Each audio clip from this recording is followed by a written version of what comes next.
Like, share, subscribe, hit the super chat on the way in. And Dr. Thunder says part two question mark. Kinda sorta. Kinda sorta. Um Naga says get Courtney back here. And like that's exactly Naga's already ahead of me. You're already ahead of me. And that's exactly what I want to address. Shout out to Dr. Thunder for having me up on his stream. Y'all go check it out. Great discussion with the brother Obsidian. I have some thoughts about the character that we're referencing, and the space that they occupy in the Black community, and the tools that they use to regulate Black men, and Black men's voices and Black men's critique of Black women. um I do see these people as dangerous. I see us as a Black community tiptoeing around these particular characters and their feelings. I see them using white racist tools once again to regulate the Negroes as very dangerous. I think that we have played patty cake with these people entirely too much. I think that these people engage in the mudslinging, and I might go out for a few seconds. So if I do, as a matter of fact, let's give me a second, because let me go find yeah. Anyway, um, I think that these people engage in the mudslinging, and then and then running to the authorities, white authorities, to regulate Black men. I think that this is what these people have always engaged in, and I want Black men to be careful engaging with these people, because these people think we're afraid of them. No.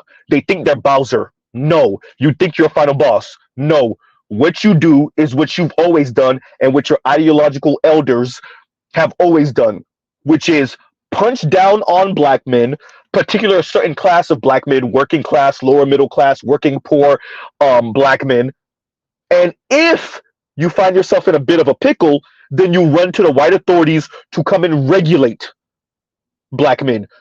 You use the angst of white society and non-Black society against Black men, right?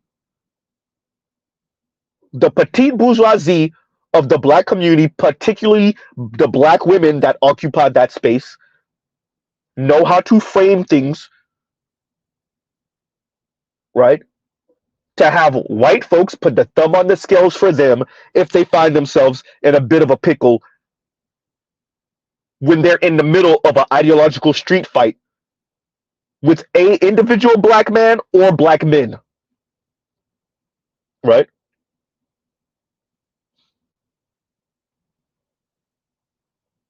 So I want to be very clear why I said what I said about this particular character and what they're doing.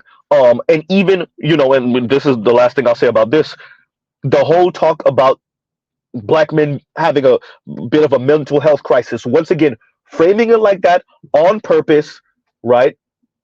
Because what you're attempting to do is appeal to a very specific white, left-leaning woman, right? And using her ideas about therapy and all this other stuff against Black men. And y'all excuse me, I might be in a dead zone in a minute. Give me a second.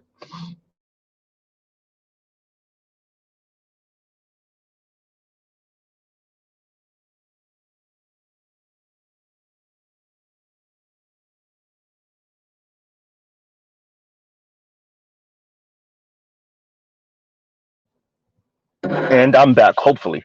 But yes, so using, as I said before, using concepts of therapy, concepts of mental health, concept of men having a difficult time and struggling with, women's newfound position and power in this society, men struggling with finding their role and not having patriarchal power anymore. And what this character is doing is attempting to weaponize this idea and these notions that mainly white folks on the left, primarily white women, have. They're attempting to weaponize this against Black men. And so when this character speaks of, the mental health of black men in the black manosphere, she's attempting to scorch earth all of this because of her back and forth with the brother Obsidian. That is her signaling white society, particularly on the left, white women, particularly on the left, to come and regulate the Negroes for her. She is engaging in the mudslinging. She just attempts to frame it as if, no, she's not, and she's above this. I called it for what it was before. This character is still a little bitter, angry, resentful 16 and 17-year-old, that the type of black men that she thought, young black men, minors, the type of young black men she thought she was deserving of to ask her to prom, didn't ask her to prom. Right? Demetrius, correct. Right? The type of black men she thought young black men, let's be clear, children, minors, that she thought should have asked her to prom, should have, would have, could have, should have been, didn't. And even in her advanced age, even in a relationship right now, she still resents that. I want to be very clear because, when we say that, people think Mr. Z's being hyperbolic, right?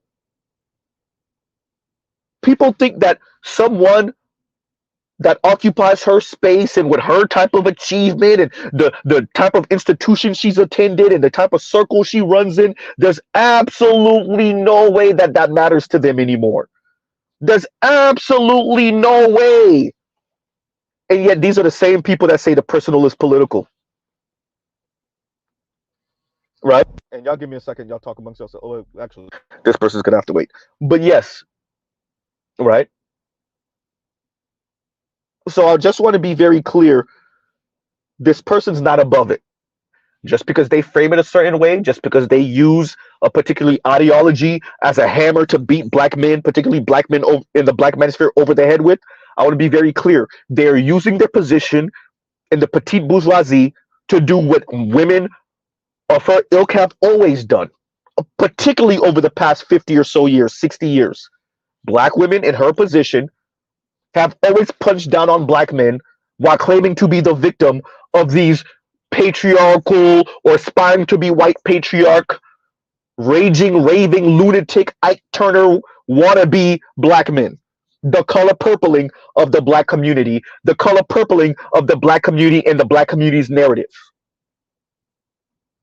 The waiting to excel of the black community and its narratives. Right? So I want to be very clear. And the humble brag that she engaged in only speaks to that. So there's that. Now to address Miss Courtney, Michelle. Listen, Courtney, if you're going to have this conversation with a black female academic, I would have loved to know if that woman is married to a white man or a black man, but okay, fine. You have to frame this correctly. You have to speak about what marriage is, what intimacy is, what's going on in the black community, and speak about the legitimate concerns coming from black men and how the black community was never a patriarchy. So what happens is that the framing is that black men feel like they lost a sense of power and they're attempting to get back at black women. And this is just a bunch of misfit, sexist, colorist, featurist, misogynistic black men who won't just let go of their white patriarchal aspirations and just, adhere themselves to this new growing egalitarian atmosphere where black women have a say. That's how it's going to be framed. Miss Courtney Michelle, you need to have it in you to push back and say, well, much of what I'm seeing is, and Ebony K. Williams is a prime example of this, women in these positions not wanting to play their part.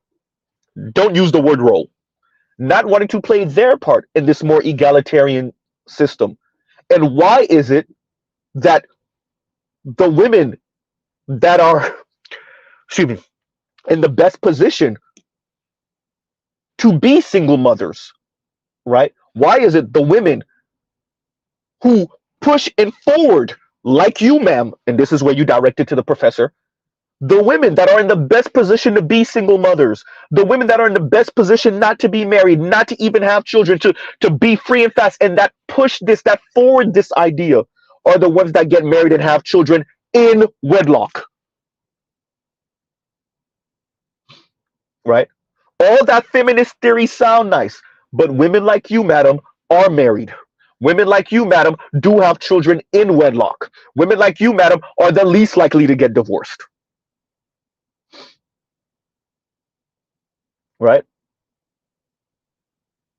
Are we going to say, and y'all have heard Mr. Z say this, that simply because this white guy, this Latino guy, this black guy, this Asian guy spent 4 to 6 to 8 years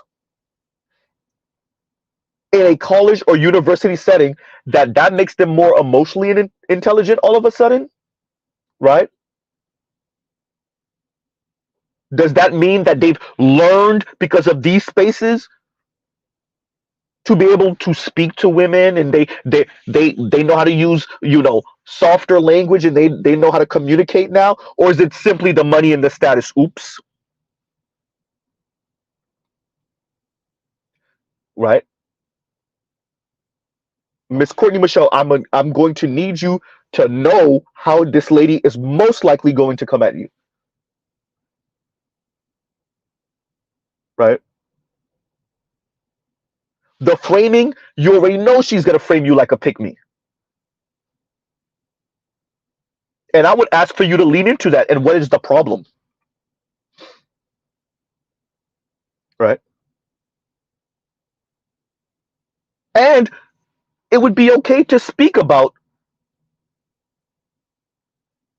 the fact that when you look at what's going on in society, there's a very specific type of people that's getting married and staying married.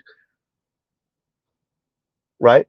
And women's concepts of freedom and negative liberty, to be frank, are not exactly going to help in their partnership with men. This is not about, at least for the black community, this is not about black men's anger and resentment at black women's newfound position.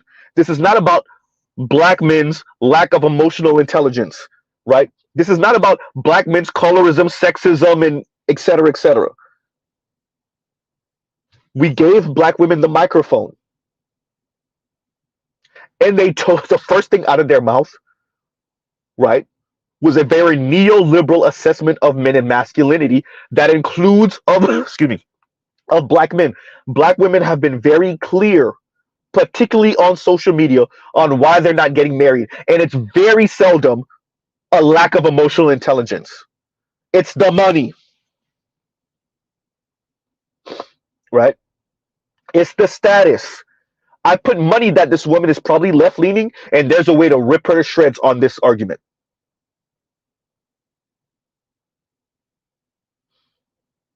Right?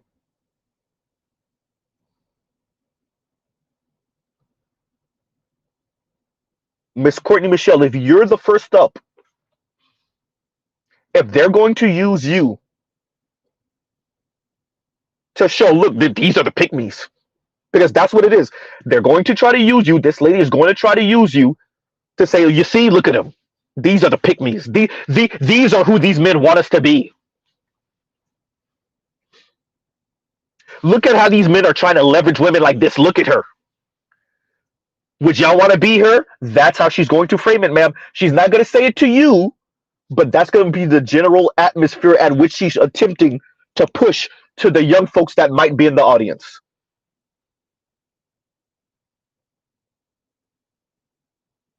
And remind them that this lady is married. She had to be a pick me.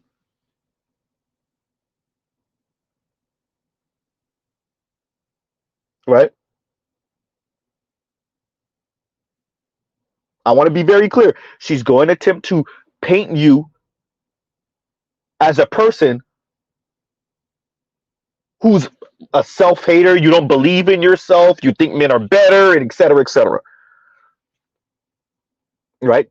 They call it tactical patriarchy. Right?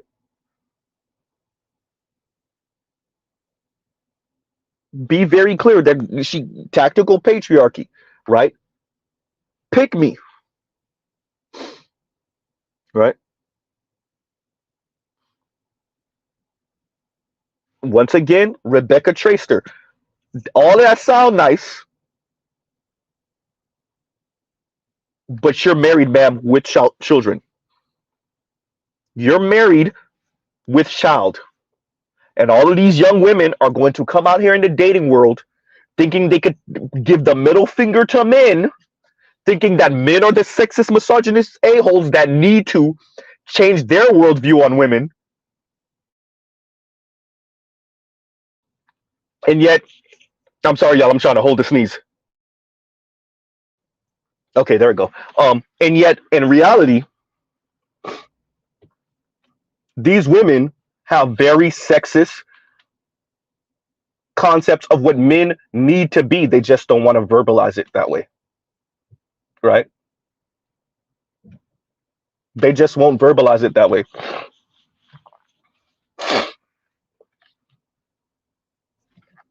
And that's all.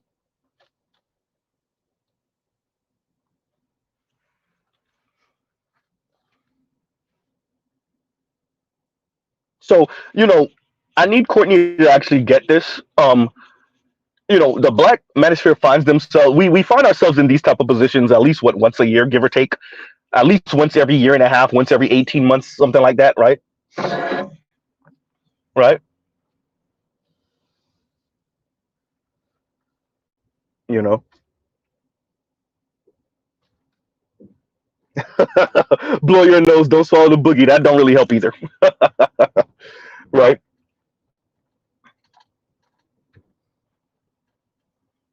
Right.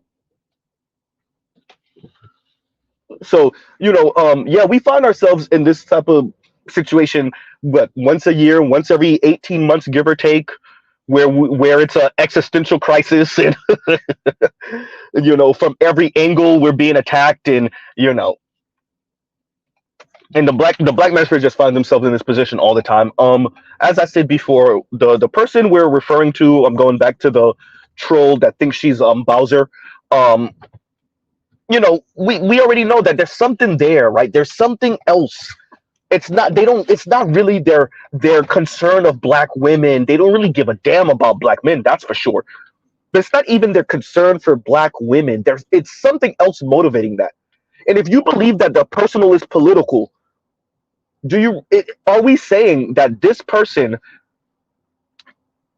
you know, really cares about the black women they don't know that much that they wanted to, excuse me, train tracks, move brothers like Obsidian out the way because they're that dangerous? Right? Is that what we're saying? Or is it more likely that this person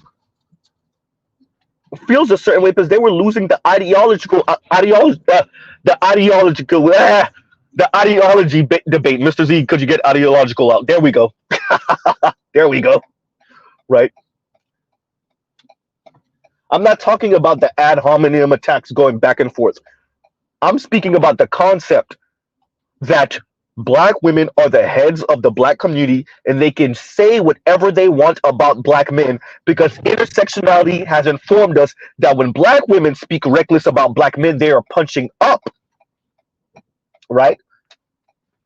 And I'm directing this particularly to any white person of any prominence or note that always backs the Kim Fosters. Your position is being weaponized against black men, which you probably already know, and you're okay with. Actually, you like it like that. But be very clear, we know.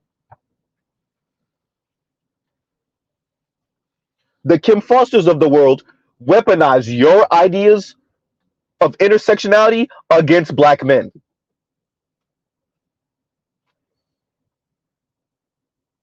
Because it's always seen as punching up when they engage in very sexist, misandrous rhetoric and advocacy against black men. When they advocate for black women to be elevated in a vacuum, separate and apart from black men. I would like to direct you to the Queens and Cocktails. Right?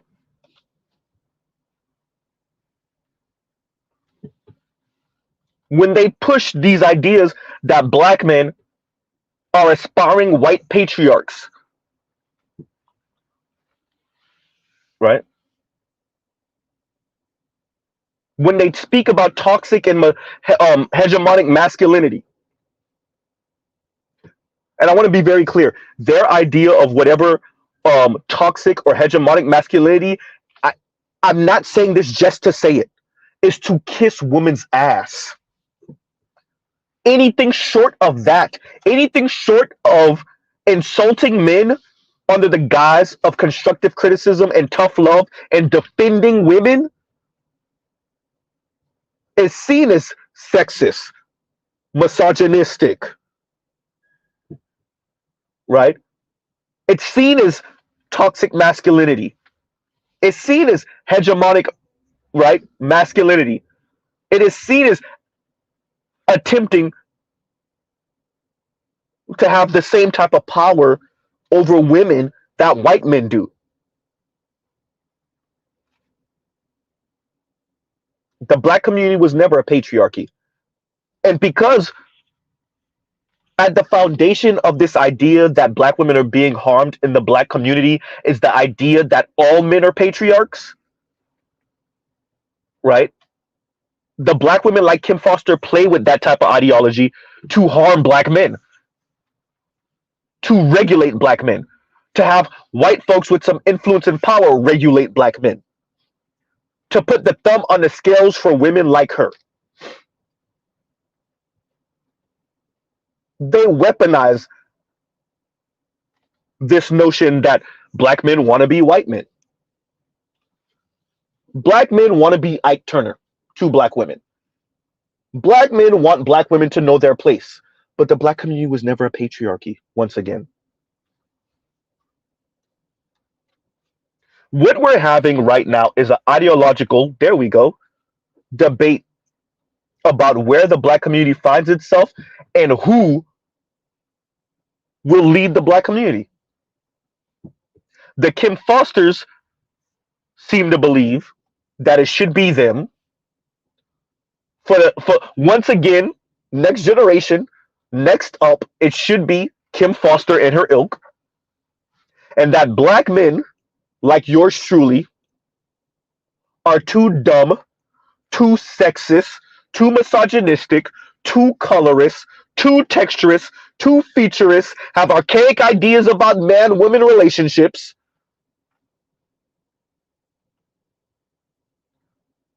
Not only to lead, but to even say a word about where we are. This is not just about leadership. The Kim Fosters want men like Mr. Z to shut up and sit down.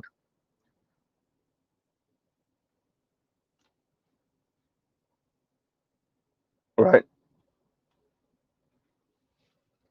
We are to know our place. Right? The black petite bourgeoisie women have had the reins of power within the black community for decades, at least centuries, decades. And they have made sure to advocate for black women and girls, if they really advocate for black women and girls, in a vacuum. Then they run into the wall as adults. They run into the wall that advocating for black women and girls in a vacuum leaves you with very little spouses that you desire. Because the white man ain't checking like that, and you know it. The Latinos and Asian men aren't checking like that, and you know it, right?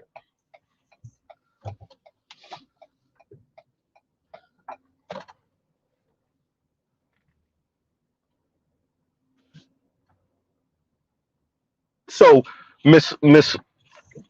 Anyway, I'm gonna let that one go. So to Courtney Michelle, look, that debate is excuse me, that debate or that conversation or however y'all are framing it right now that you're going to have. Please be careful on the framing. Do not let go of the framing. She's going to attempt to frame you a particular way. She's going to try to attempt to frame the Black manosphere a particular way. And women like you, this is going to be an attempt at a hit job, right? No, not Miss Foster. Professor out of what university is that, you guys? No. And GC says Courtney Michelle debating hysterical mid Foster. No, she's gonna be debating the professor or having a conversation with maybe with the professor that wrote the article about tactical patriarchy, right? And to that professor, I say I don't really think you really either you don't understand or you do and you're okay with it. What women under the age of 45 are really engaging in, they are engaging in tactical patriarchy. All of them, especially the ones that want to be married. Maybe you just don't like them being loud with it. It is. What is feminism? Excuse me. What is patriarchy under feminist specifications? What is demanding in this era? I'm not speaking about 40 years ago. What is demanding as a college educated woman, particularly Black woman, who can do for themselves, who might be comfortable financially? What is demanding that a man that you would meet, that you want to potentially marry, that you potentially want to couple with, what is demanding that he earn more than you? What is that? Right? And Big Kev says, and thank you for the super chat. Isn't she married herself? Yeah, the professor, from my understanding, yes. Right.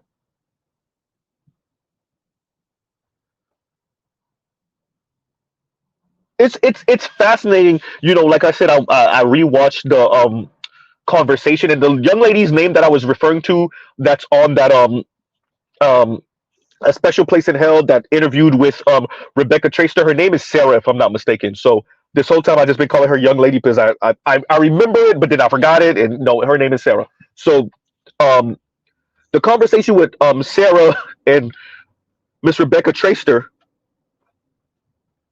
that's the they have a problem, and they always bring it down to somehow raising taxes or creating the space for women to get themselves educated and to, you know, earn some insane ungodly amounts of money, and then, you know, they'll get married. But once again, y'all are grappling with the problem that a lot of these women don't want to be married to men they think they're better than. This is the wall that current feminism is running into. And I would argue that this is something that Courtney Michelle need to keep in her back pocket for that conversation. Because fine, um, this is not about marriage. Okay, then what are the incentives for men to do, right? Because it's very interesting, this tactical patriarchy.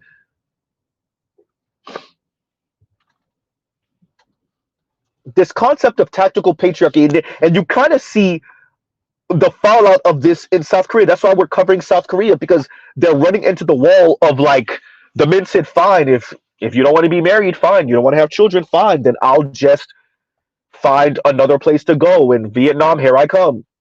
And then what you're seeing is on the other end of that, the women that never got married and never had children now wondering how they're going to finance themselves in the later part of their life. right? And a split Jim says, dudes, thank you for the super chat, brother. Thank you for the super chat. Right. And by the way, Big Kev, I forgot to say thank you for cautioning Dr. Thunder in the beginning. And I saw that super chat, and I think it might have been the first super chat, right? About that particular character and her, looking to strike anyone, and she did say that on her channel, so y'all be careful. She did say, she did say to her subscribers, if y'all see him pop up anywhere, let me know, so I could get that strike. So y'all be careful, right? Like I said, that little victory dance that she did at the end says a lot. The little humble brag she did at the end says a lot, right? Her saying she don't even want to think about this man says a lot. Once again, I said it. She thinks she's above these people. She thinks she's above men like yours truly, and that someone of her caliber should have never known who Obsidian was in the first place. The petite bourgeoisie, I did a stream about this, last year? Early last year, or even maybe in 2022. It probably was 2020, early 2023, but maybe 2022.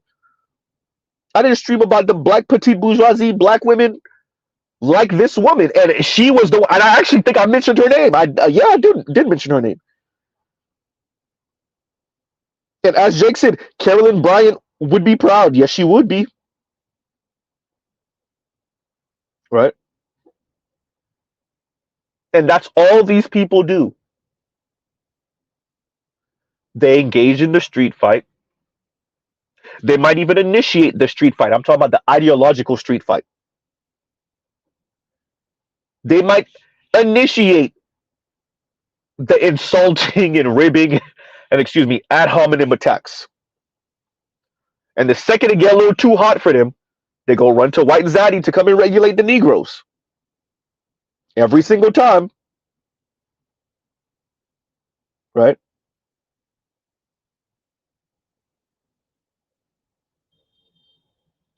Yes. Absolutely compassionate.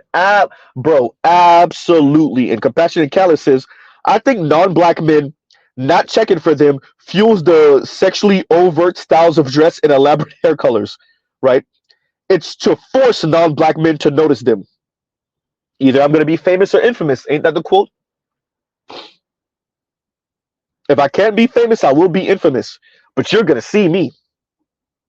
And y'all seen it. I've definitely seen it. I've experienced it. Right? We've seen men do it. We've seen women do it. Particularly in the black community, which is you walk into a building, you walk into a room, you see the 2, 3, 4 black women in the corner, you pay them no mind, and they got real loud. All of a sudden, their laughter is louder now. All of a sudden, you walked in for the first 15 seconds, you couldn't hear their conversation, but now you can. Translation, look at me, see me.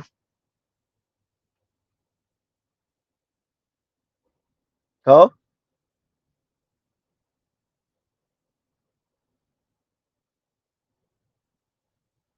Do we expect them to admit that? Absolutely not. Absolutely not. Huh?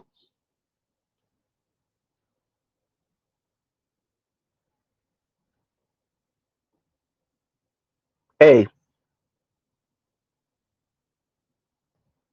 we know what this is. I want us to be careful, like I said, engaging with not just this woman, but her subscribers and their ilk. We already know they like to use these people to regulate us. Be careful engaging with them, right? And I said it, the mean, snarky a-hole, petite bourgeoisie black woman that comes from a long line of her exact type. And what do? They engage in the conversation. They insult, they belittle. Here she is calling Obsidian stupid. Hey, cool. But once that heat is directed in the opposite direction back at them. All of a sudden, white zaddy, I need help. Come regulate these Negroes. I feel threatened. Right?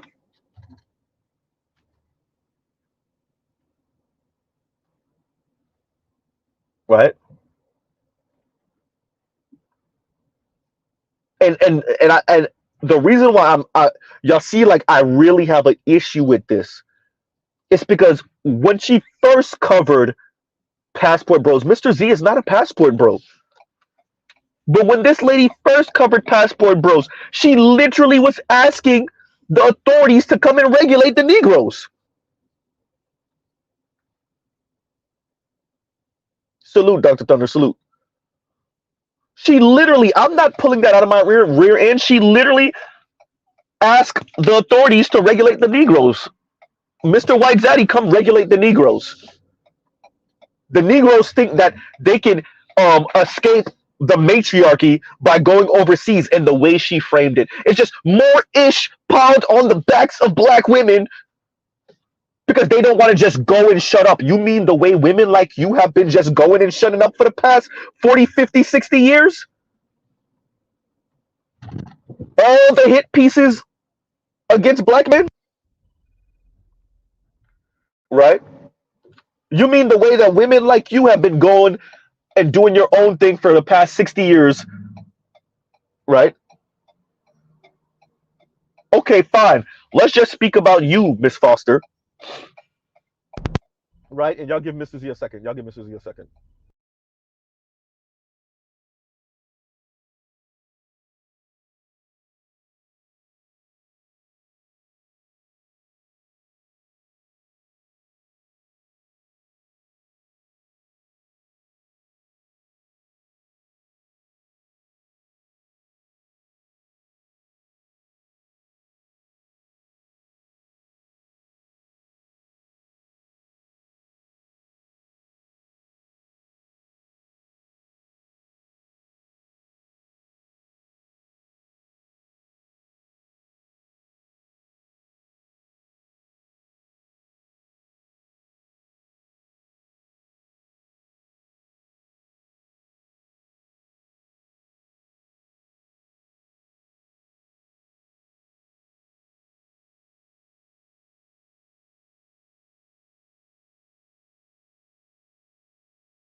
My bad, y'all. That was literally about business. That was literally about business. Mr. Z is still here. Mr. Z is still here. So, I think what I'm saying here is y'all be careful with this lady. Y'all be careful engaging with her and her ilk. We know who she is. We know what she's about. This was a power play. This was to shut us up. And it's funny because this person attempted to character assassinate Passport Bros, but then when the chips were turned the other way around, they played victim. Fascinating. Attempted to character assassinate Passport Bros, which Mr. Z is not once again. But when the chips were flipped the other way around, attempted to play victim. Right? And I just, once again, the thumb on the scales for characters like this, you want to know what grinds my gears? This really grinds Mr. Z's gears. Right? And that's the reason why y'all see Mr. Z cover this. I don't care about this lady. I care about this person's impact. I do not, I promise you, I don't care about this lady. I have known pretty much my entire life that petite bourgeoisie, black women just like this exist. I know their role, right? I promise y'all, I do not care about, but the way they're able to weaponize their misandry against your everyday black man is what I care about, right? That's the issue. The way they're able to weaponize their misandry against your everyday black man, the way they're able to use white racist society against black men, that's what I care about. And that is the only reason y'all catch me talking about this lady. She's a troll, right? I screenshotted a picture of her with no makeup and whatever, and I get it. I definitely see what your issue is. I definitely see what your issue is. Oh, yep. Right.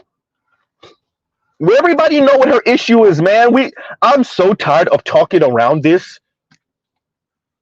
We watch these people OD. These are Harvard graduates. These are university graduates. These are people with master's degrees, etc. And all they ever want to talk about is desirability and the aesthetic of things because they weren't chose 20 years ago, 15 years ago. And we're supposed to act like, oh, no, she's talking about something larger and she's not just a little resentful troll. Right? She's talking about your sexism and your colorism. Yeah, she's saying that because she was in shows 15 years ago. And just because she knows how to couch this in a way that's palatable to her white female cohorts and claim all type of sexism and misogyny and colorism and featureism and, tactical patriarchy and et cetera, et cetera. Yeah, but what about you and your resentment about not being chose 20 years ago? Yeah, but she has a man now. What that mean? What, she still don't feel a certain way? Wait, let me get this right. So you can say that just because a man is married or has a girlfriend, that doesn't mean he's not sexist. Just because a man might be in a relationship with a dark-skinned black woman doesn't mean he's not a colorist. We can say that, but we can't say that people like this woman aren't resentful and angry about not being chose 15 and 20 years ago, even though they might be in a relationship right now. Oh, okay. I forgot. The hypocrisy only work for black men, but not for black women, right?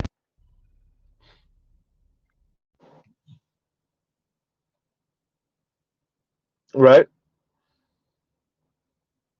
And let me read this now.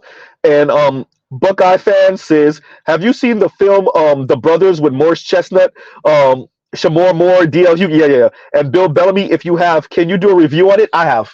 I haven't watched it in forever. I haven't watched that movie in at least 20 years." Right. So I'll check it out again. We'll might ask BGS to help me review that, or yeah, that's something. Yeah. Buckeye fan, yes, I will, I'll check it out again, right? As a matter of fact, I'll actually watch part two. Wasn't there a second one that came out a few years ago? I'll actually watch part two also, and review that. So we can do that. We can do that. Give me a second, y'all. Oh yeah, this is regular stream, so y'all already know. Yeah, that part. But yeah, that part. It's the reason why. But yeah, so y'all be careful engaging with her. And like I said to Courtney, you have to have your wits about you. You have to have your wits about you. Right?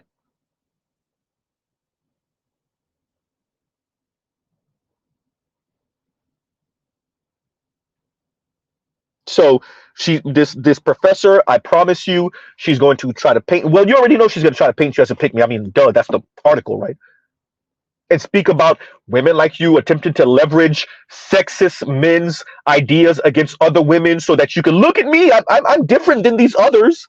Essentially calling you a sellout of women because you want to be chosen by these men, right? Instead of what? Oh, I forgot. Being chosen. Oh, wait. I'm sorry. I'm still phrasing it wrong. Instead of you doing the choosing, excuse me, you doing the choosing of non-toxic men, right? You doing the choosing, Miss Courtney, of egalitarian, non-toxic, right? Emotionally intelligent men. Ain't that right? Right?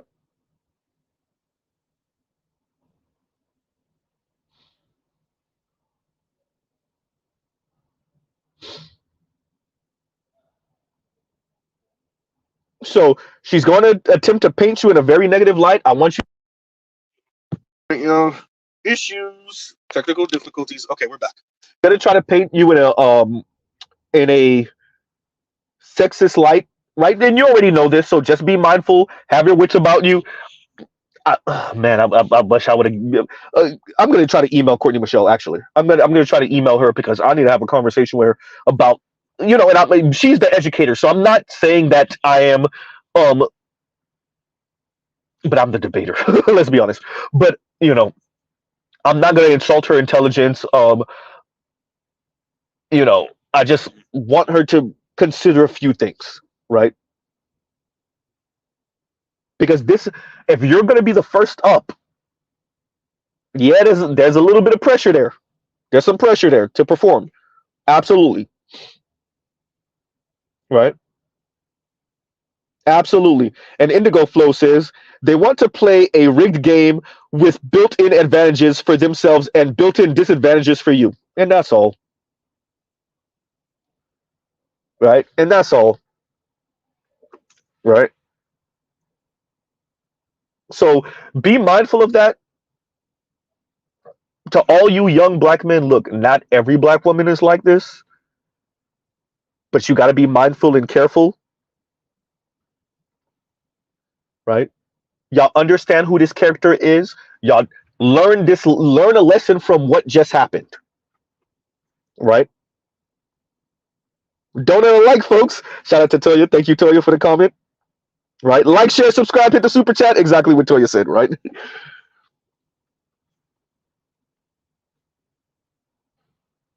Right? Y'all learned a lesson from this because there's a lot to learn from this. She said she was on this for a year. Bro, what was the question? Forever blessed question, bro. What was the question? Give me a second.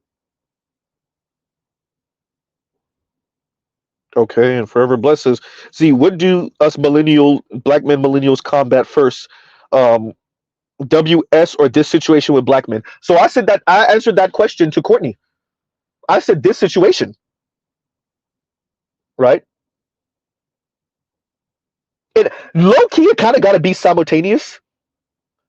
If we're gonna be honest, and Indigo Flow, thank you for the super chat. Thank you for the super chat. I'm actually gonna address this comment again in a minute. Yeah, but it almost got to be simultaneous because they're weaponized against you, and then the people like this character know that, so they weaponize the system against you too. So they're weaponized against you by the system, and then they weaponize the system against you to regulate you, right? And this is a power that your everyday, your average Keisha can't really get into this unless she calls the cops on you very directly. But the people like this character, because of the institute, that's why I said something about the petite bourgeoisie, right? The black female petite bourgeoisie. Characters like this weaponize the institutions against you while they're in the institutions, and they make sure to weaponize the angst, right, and the fear and the racism of the institutions against you. So you almost gotta fight both of them kind of sort of at the same time, right? That's what I'm saying, compassionate. And compassionate says a goddamn feedback loop of anti-black misandry, essentially. And y'all give Mr. Z a minute or two. Y'all talk amongst yourselves. Give Mr. Z a minute or two. All right, y'all. Alexa, play the elevator music.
One more minute.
And we're back. Yes, there's a reason it's called the reckless streams.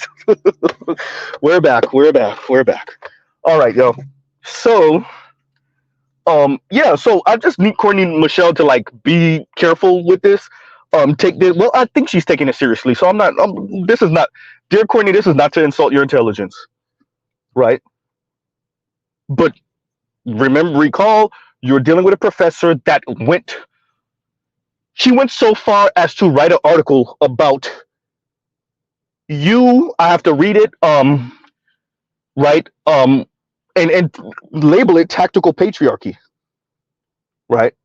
And go after women like you. You right. Give me a second, yo. What's the hell? Okay, I know what happened. Okay, yeah, let me fix that. Okay, now it's fixed. All right, there we go. Yeah, I'm about to say, what the hell? Okay. All right, so we're here, still here. Right. International Run said, wash your hands. That is not what was going on. Hysterical. Right. Right. And I, oh, wait a minute. Wait a minute. Okay, so Brandon, thank you for the Cash App. Thank you for the Cash App. Right. But yeah, so um I think Courtney's gonna take this seriously, but I really want her to understand how this woman is gonna come at her. Right. Most likely, right? We gotta say it like that. And be careful, right?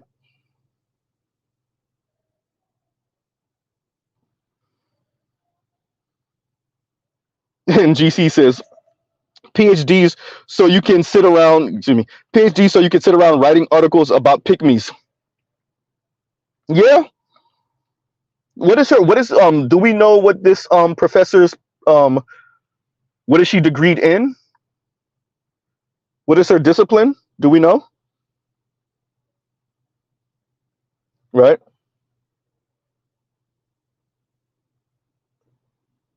Because think about a married woman with child calling a black, I'm not sure if Courtney's in a relationship right now or not, but a black non-married woman a pygmy because she occupies a space with black men, or at least at one time she did, or she occasionally speaks in a way about black men that is an absolutely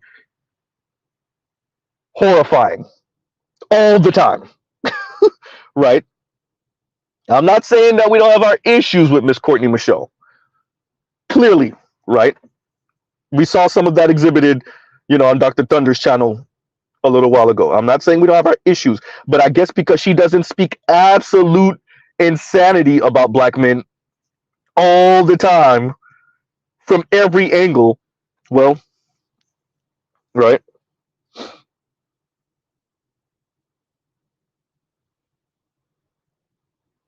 And Demetrius says, where's the debate going to take place? Apparently on the campus. That's what I'm hearing. I'll do research and we'll find out the details. I would love to find out if it's going to be recorded, right? Either a debate or a discussion.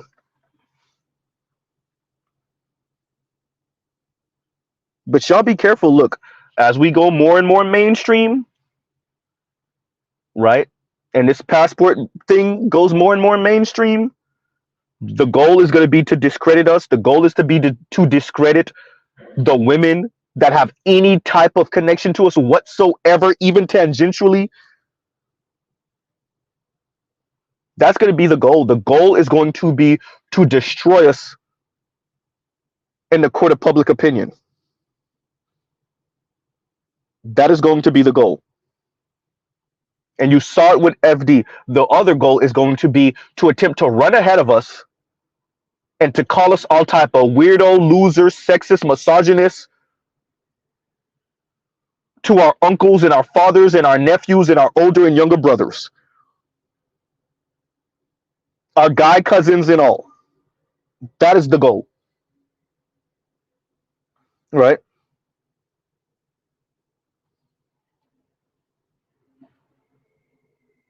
So for those of you that engage in this conversation sometimes with friends or family members or at a family get together or whatever,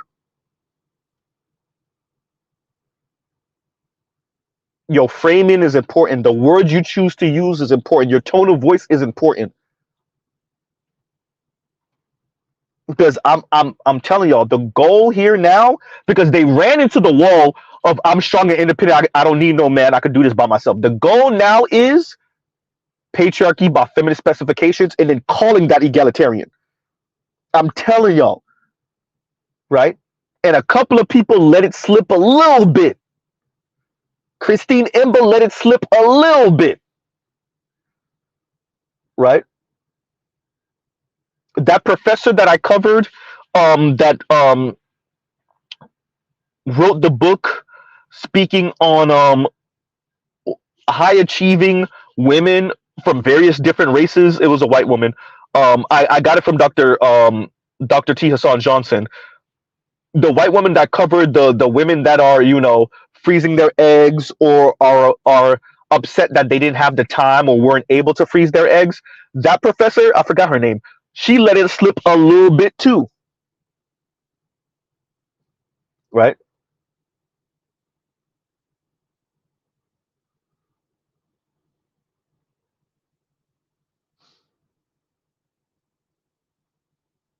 So yeah.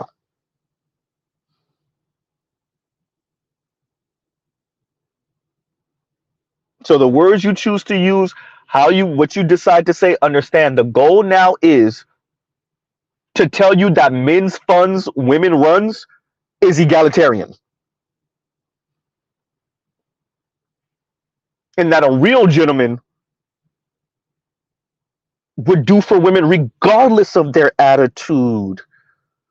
Regardless if she just told you to take a hike. Regardless of how mean and snarky she is. Haven't you had a bad day before?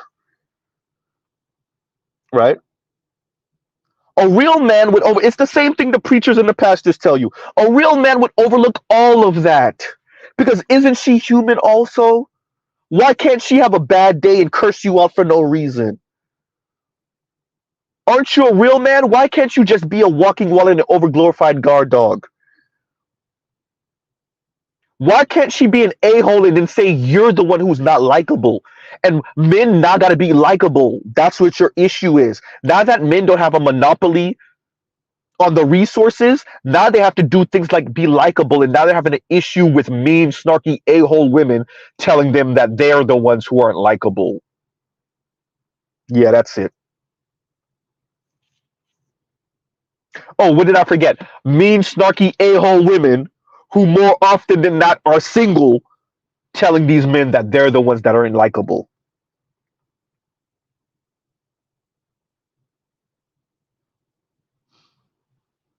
Thank you, Jake. I'm a progressive traditionalist. I was out here doing whatever with whoever, using my looks to get by.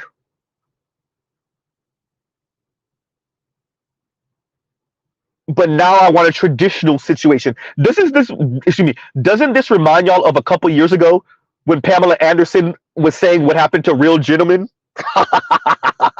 uh,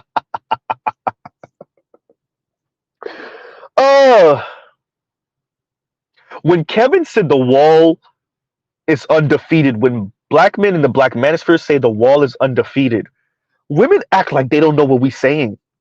That's an act.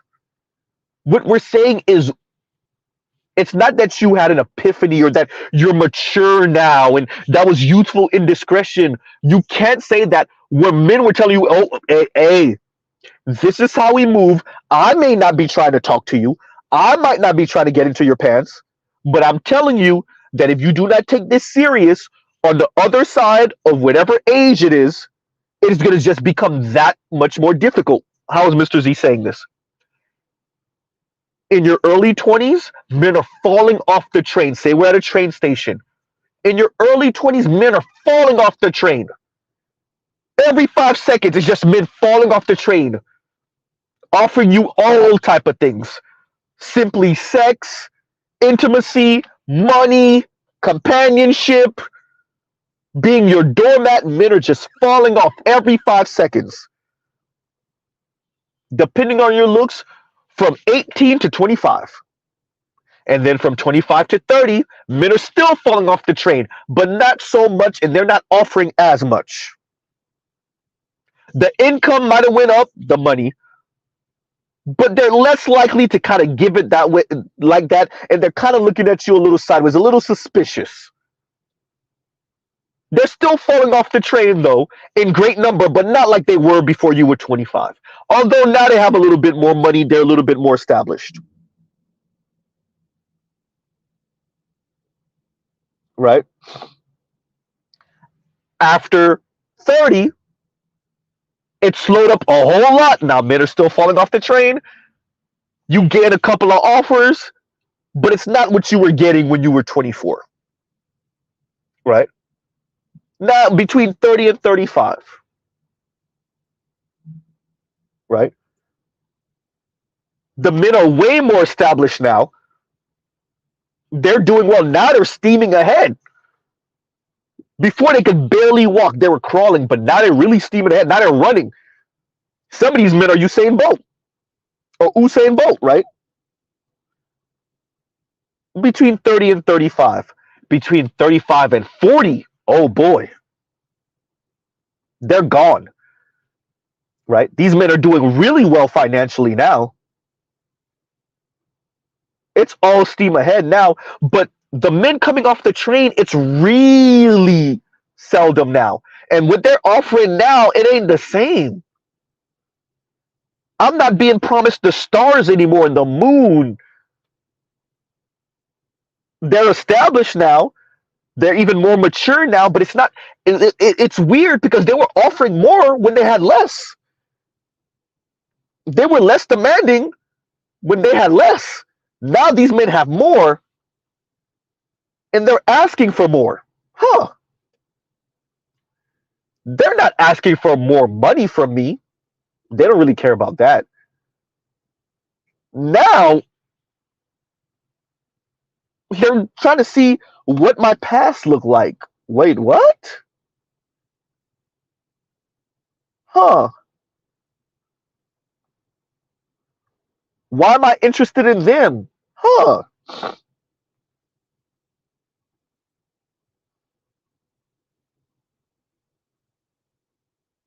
So when we say that to women and they ignore us, it's not that she had an epiphany.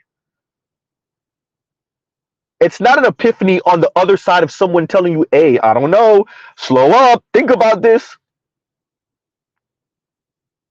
reconsider, read some litter. Sure.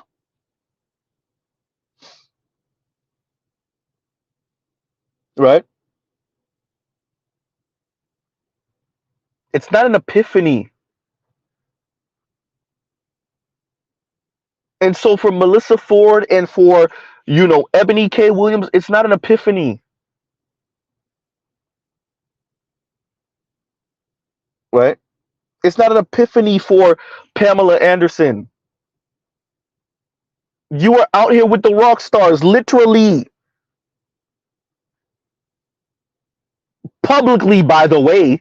It's not even like you were doing what you were doing, but nobody knew who you were.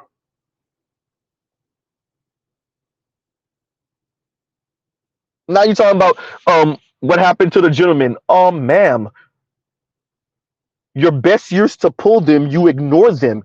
You were out here with Tommy Lee and what's his face? Kid Rock, ma'am.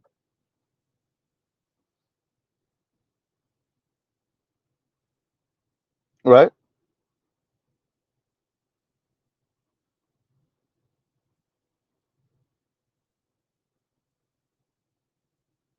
Huh. So now I'm ranting about some other stuff.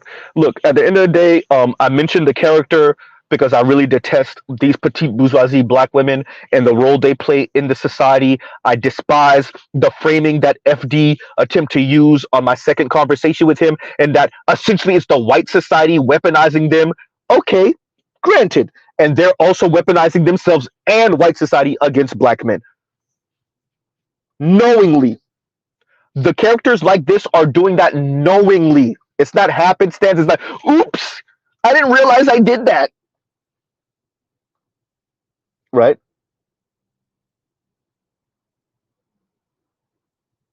Huh. They're doing this knowingly. Number one. Number two, the reason why I really want Courtney to be careful with this is because if she's correct and she's the first out of the women that have any connection to this space whatsoever,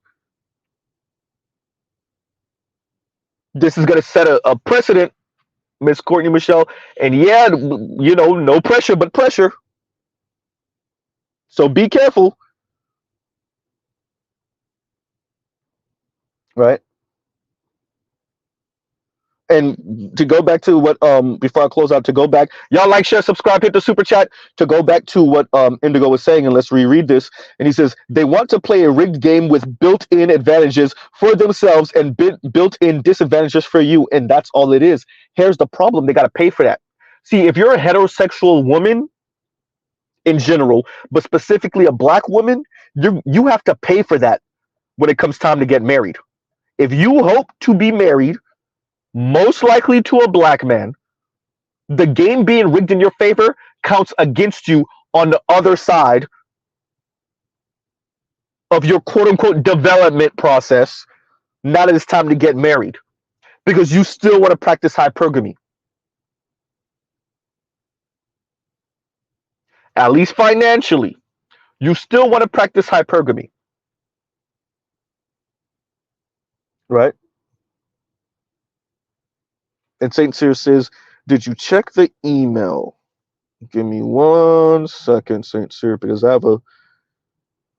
Let me see. I did check my emails literally a little while ago. Let me see if I got an email from you.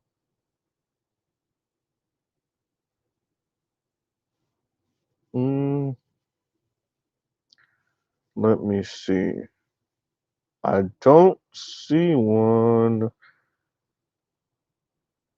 Okay. I'm not gonna start reading names out. So from my email. So what I will, I'll check it again in like 5 minutes, and I'll see. Right. See if something pop up. But I got an email from John Jones and I got an email from Leon, but I do not have one from you, Saint Cyr. All right. But yeah, that's the thing, Indigo. It's the game is rigged in their favor, and they detest it now that it's time to get married, now that it's time to be in a relationship, now it's time to have children. So they want the game rigged in their favor. But here's the problem. So this is what happens when you don't have a societal macro view of things. The game rigged in your favor, and then the game is rigged in her favor, and her favor, and her favor, and her favor, and her favor. And then that's all the men that's not rigged in the favor for. It's not even egalitarian. Now it's time to get married, and college educated women outnumber college educated men. Certain cities, women outnumber men. Certain spaces, workspaces, white collar spaces, women outnumber men. Now what? See, when it's only rigged in you, in your individual favor, okay, fine. You just make sure you find spaces where the men that you're looking for are at. But what happens when it's 3 of those men and 6 of you? 5 of you, 6 of you, 7 of you, 8 of you, 9 of you, 10 of you. And it's only 3 or 4 of those men. Now what? Right?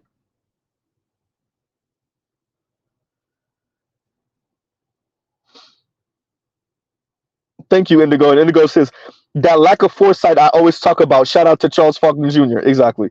And Black Uru says, I would not condone Courtney supposedly, quote unquote, supporting the Black manosphere in a debate with a trained feminist academician.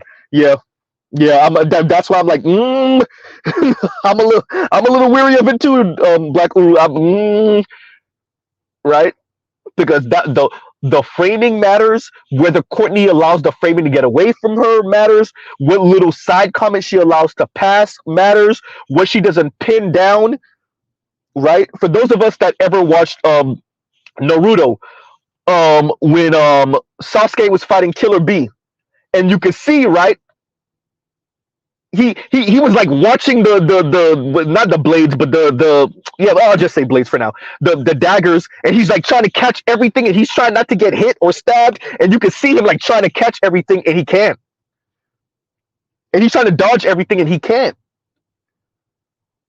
Right? And I'm saying this as a person who has had these conversations with FD Signifier.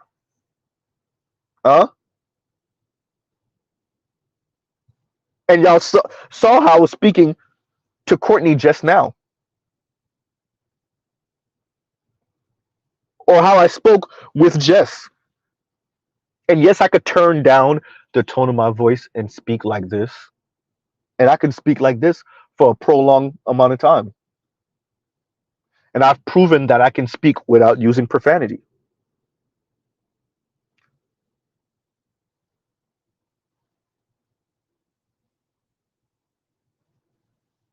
And because of some of the workspaces I've occupied in the past,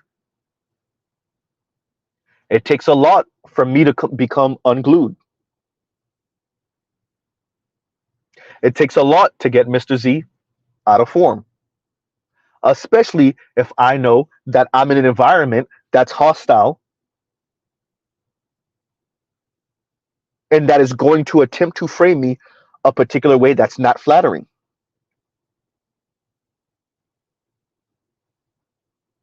Right? I need Courtney to be prepared. You see what Black Uru says? I read Dr. What's her name? Procope Bell's bio. I doubt Courtney will be able to keep pace with her. That ain't good. Right? And she's really gonna try to probably get under Courtney's skin and prove that Courtney is just a pick me and Courtney's single and Courtney's trying to do something to get a man or keep a man. Right? And Courtney's in this space out of duress and right. And Courtney is okay with toxic men, toxic black men, as long as she could keep her one or get her one. Right? And this is what pick me look like. Right?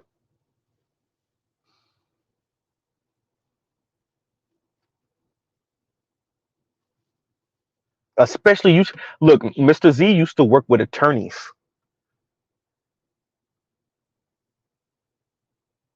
So, mm, Courtney, you in this lady's wheelhouse. This is her bag.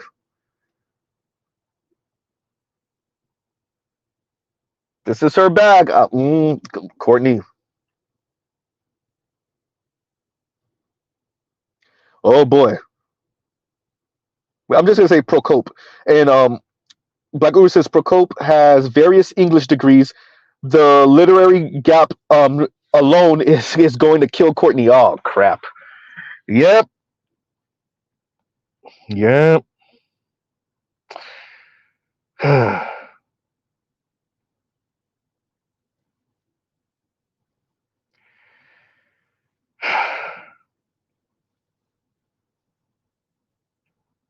Yeah, this ain't gonna fare too well. This ain't gonna fare too well.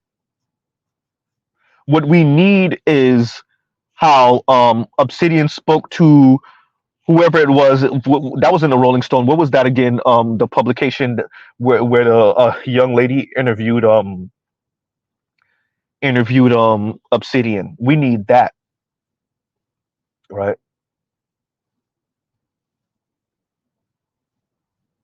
Anything short of that, right? Yeah, yeah. So once again, and this is a tactic within itself. They're picking who the avatar for the Black Manosphere is going to be, and that alone. Yeah, yeah, we said that. Oh, Elle Magazine. Thank you, Paul Watson. When Obsidian interviewed the young lady from Elle Magazine interviewed Obsidian, and Black Ur says Procope's husband is also a PhD. These are not dumb people. Courtney Michelle,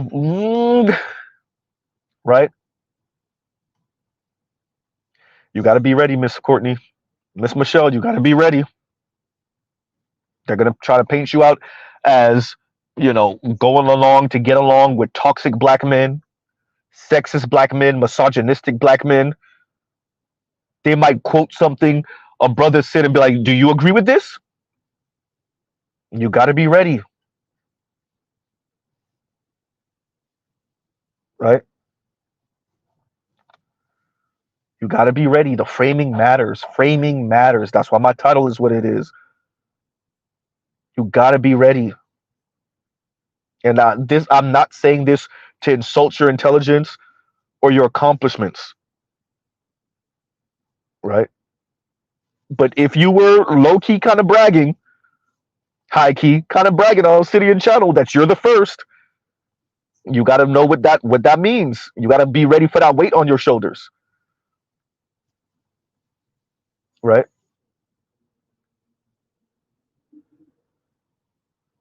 Huh? Oh, they love doing that.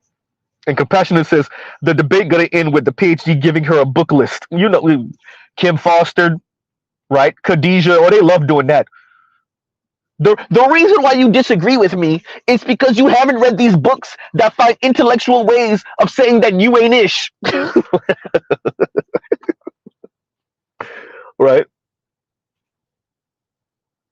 The reason why you don't understand what I'm saying and what I'm forwarding is because you really haven't grappled with the ideas that are in this book and that this author forwarded that intellectualizes my and this author's misandry.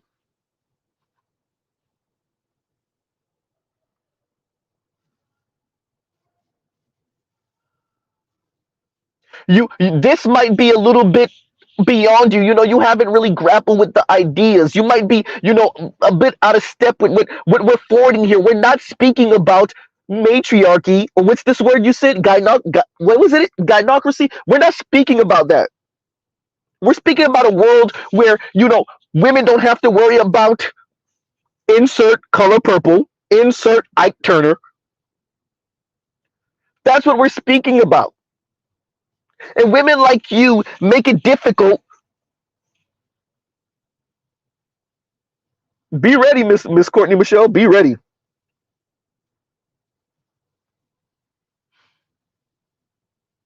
Right? Women like you make it difficult because you're over there with those men and you allow them to speak about us and black women and women this way, and look at what they say.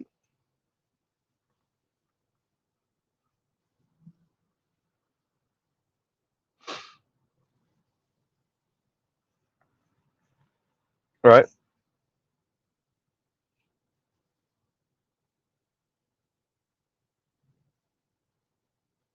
It's not about matriarchy. Oh boy. Y'all know.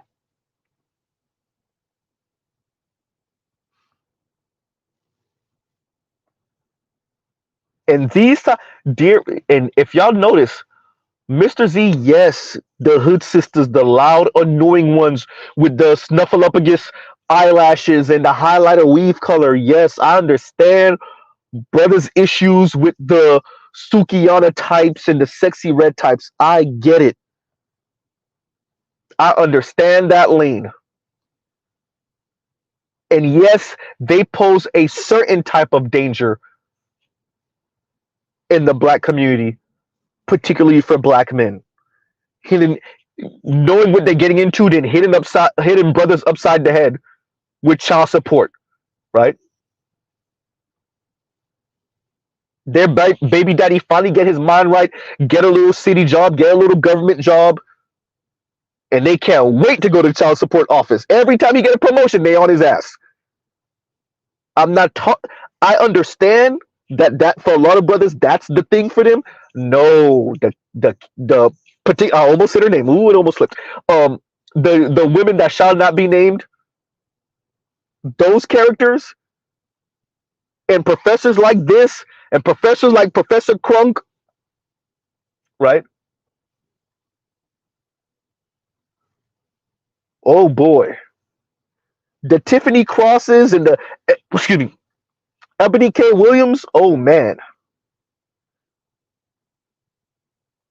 the Malika Andrews, the Gail Kings, the Susan Rice,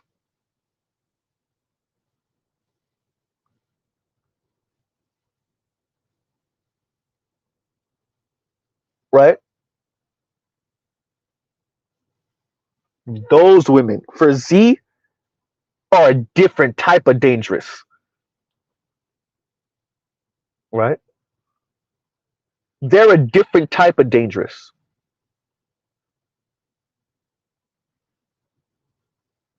They are left-leaning feminist DeSantis. Ooh, Z,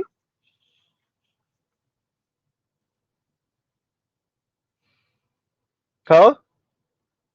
You see how Trump got into office and he was kind of fumbling in the beginning and he was trying to pass things and they weren't necessarily going through because he didn't know exactly how to weaponize his position. He knew he had the power, but he didn't really know how to use it like that, right?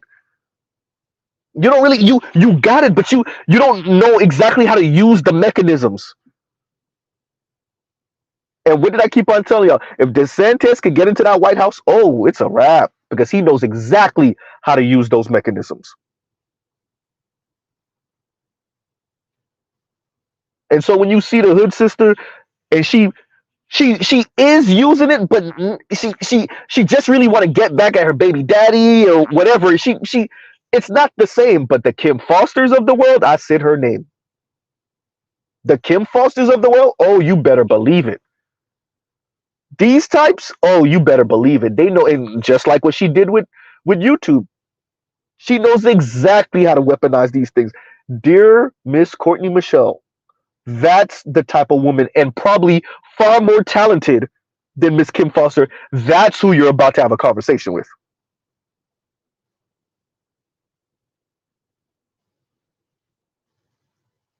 Right?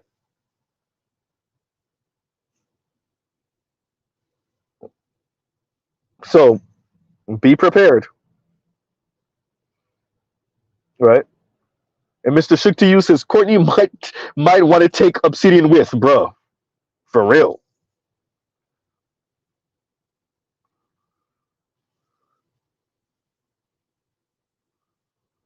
Oh boy.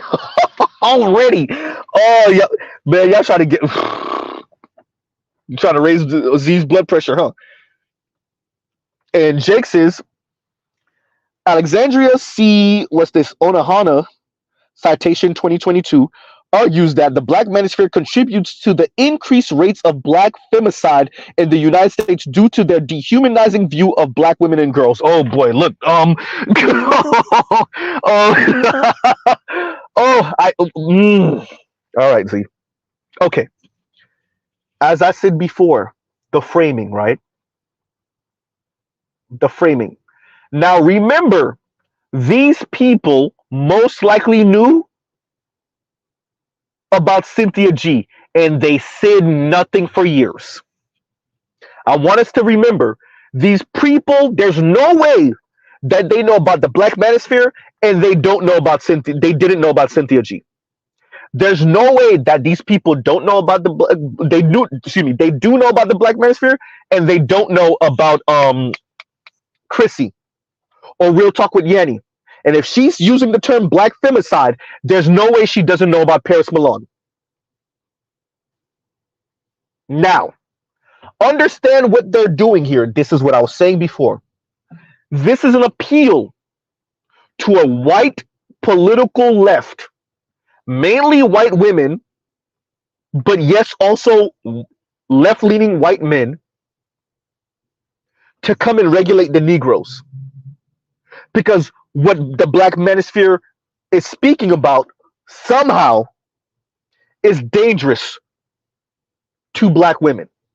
Now, once again, these are women that are perfectly okay with black women recording themselves calling black men bullet bags. These are women that are perfectly okay and ignore. I want to be very clear. They pretend like they don't know about it. So if Courtney Michelle was to bring this up, oh, I didn't know that. Well, I disagree with you. Right? They see these comments on Twitter. They see these videos. They hear their students with these conversations. They're going to pretend like they never seen or heard it because they're okay with it. If you see a black female academic talking about black femicide, that's something that Paris Milan put on the map. More contemporarily, right? I'm not saying that there might not have been a black feminist that wasn't speaking about this 30 years ago, 50 years ago. No, but in recent times, oh, that's Paris Milan that put that on the map. So that means that they're engaging with this, just like we know, okay, perfect. Just like we know there are brothers in different spaces that listen to this type of, content, that engage with this, but they just can't let themselves be known. You better believe that there's women like that also. I've said it. FD, did you hear that? I've said it. And y'all like, share, subscribe, hit the super chat. These women are listening to Paris Milan in their headphones at work. And the work could be at their firm as attorneys, as paralegals, as bank tellers, as professors, as nurses, as doctors, as defense attorneys, as prosecutors. Uh-oh. Huh? As entertainers, as women working in the background for entertainers. Huh? If she's speaking about black femicide and that our rhetoric is helping to justify or increase black femicide, once again, this is an appeal to the white liberal left, namely white women, to come and regulate the Negroes. Right? This is a dog whistle to them. But she's using very specific language.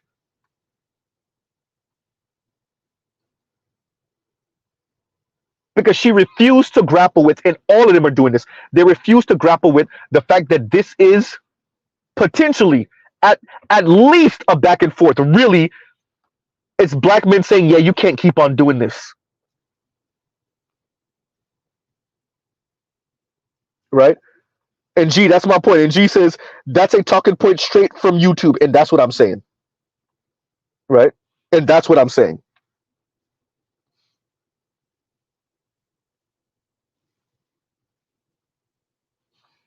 So they're showing their hand now. That means y'all are all sitting in the background watching this because, like I said, when shout out to those of us that watch This Is Revolution, when M Toussaint let it slip that she be paying attention to these comments on Twitter coming from these types.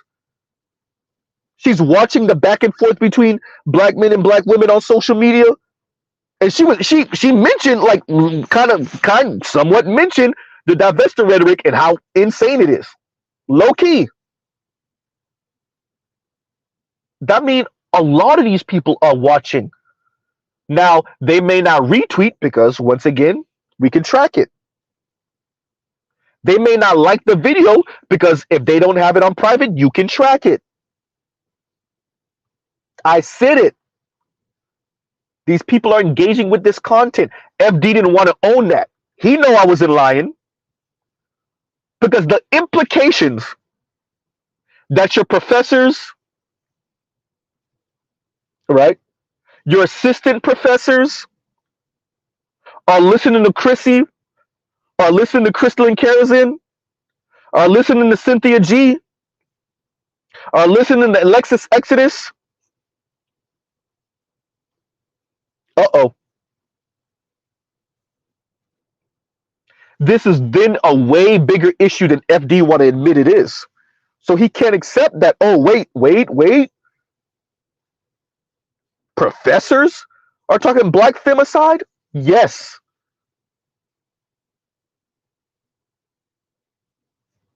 And once again, look at the framing. Let's read this again. Wait a minute. Let me get this comment again. Wait a minute. Give me a second. Where did that comment go? Oh, there we go. And Jake says, Alexandria C. Onahana argues that the black manosphere contributes to the increased rates of black femicide in the she's not even saying it might. So look at this. The black manosphere contributes to the increased rates of black femicide in the United States due to their dehumanizing views of black women and girls. Yo, we had women straight up calling us straight up calling black men bullet bags. Not a peep. Abort black male babies because they're not going to turn around and marry us and build us Wakanda and make us rich white women. Not a peep. Black men can't even die right. Not a peep. Black men are the white supremacists of the black community. Not a peep. Uh-oh. But the black manosphere contributes to the increased rate of black femicide. Meanwhile, what does the research say?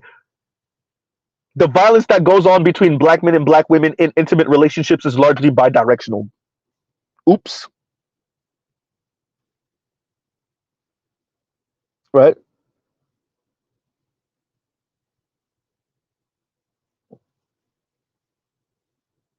Huh.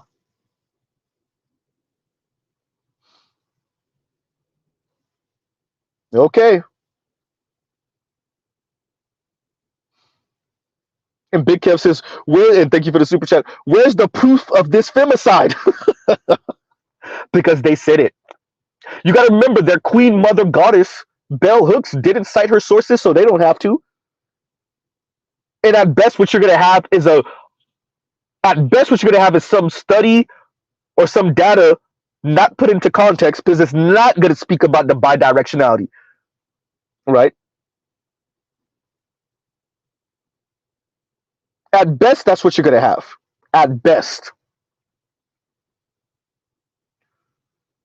So if this is who this professor is, oh boy.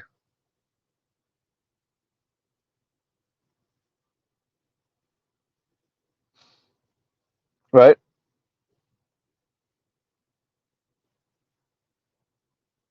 So if this professor is speaking about black femicide and the black manosphere is helping to increase, whoo, yeah, that we're there. These people have their theories, they have their beliefs, and then they construct a world around it.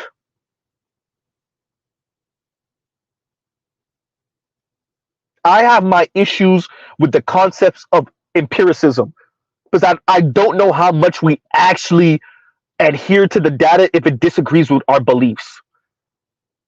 But this cohort takes it to a whole nother level. I already told you I don't really believe in objectivity, not because I don't believe that we should aspire for it. I don't believe that human beings are actually objective. I think we got that on an on and off switch. If the data agrees with what the hell we believe in, then we're objective. If it proves us wrong, then we're not.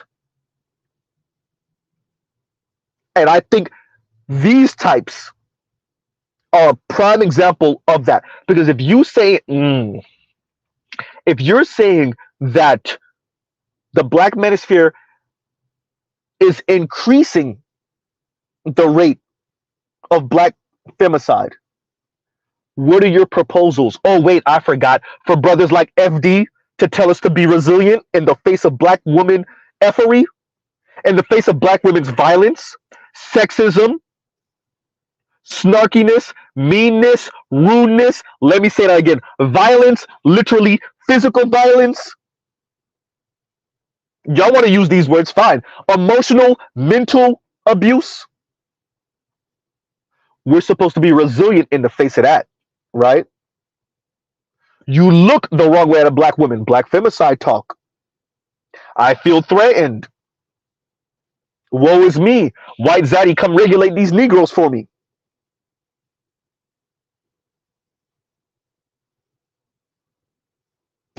Lion, I can't today. I gotta be a boyfriend today. Y'all done caught me slipping too many times. Right? Oh, wait a minute. Is that Z speaking about putting his lady first? Wait, that's a woman, right? That's a black woman. Wait a minute. Uh-oh. Don't that fly in the face of what they talking about? Yikes. Right? Wait a minute. The other night when I did that long ass stream, wasn't Leon trying to get me to go, wait a minute, and tend to my lady? Isn't that another black man that's telling a black man, hey, go chill with your lady? Huh. Haven't we had name a black man that's not even from the US do the same thing? Hey, Z, go chill with your lady? Look at what Lion say. Go do your thing, man. Isn't that a black man telling me to go be a boyfriend? Huh. That sounds like black men that want a black man to be there for his black woman. Oops.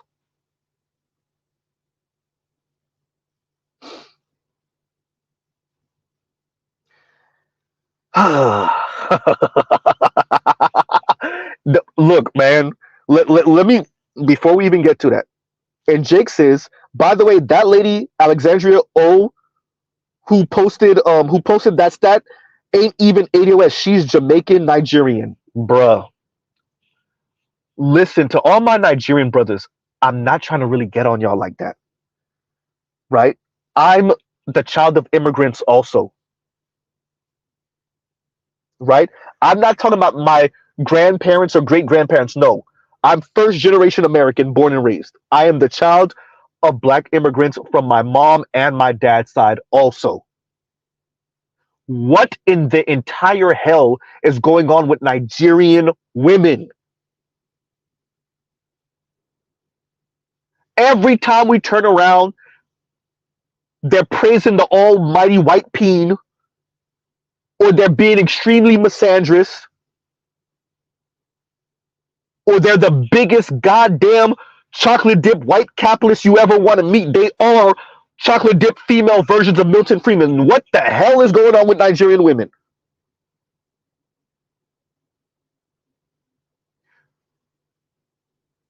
because they taking this intellectualizing black misandry to a whole nother level.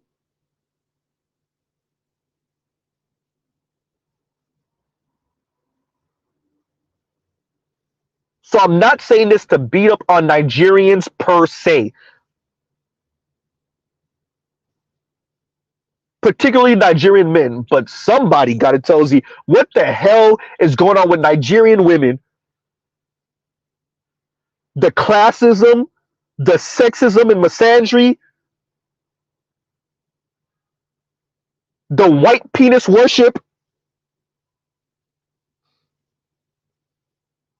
right?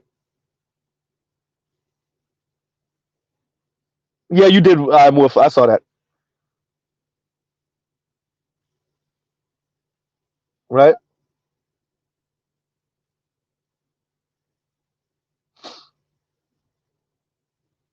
What the hell? Every time I see a Nigerian sister, she, you know what? I'm not even, you know what?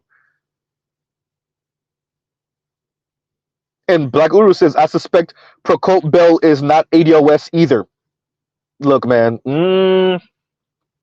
I have a real issue. And that's why y'all see when I speak about black people, black women, ADOS women, I'm careful.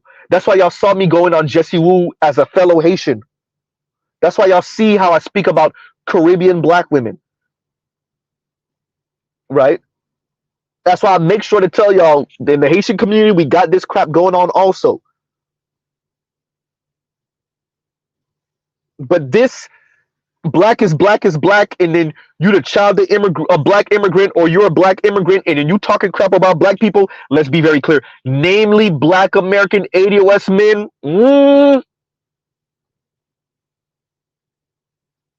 Right?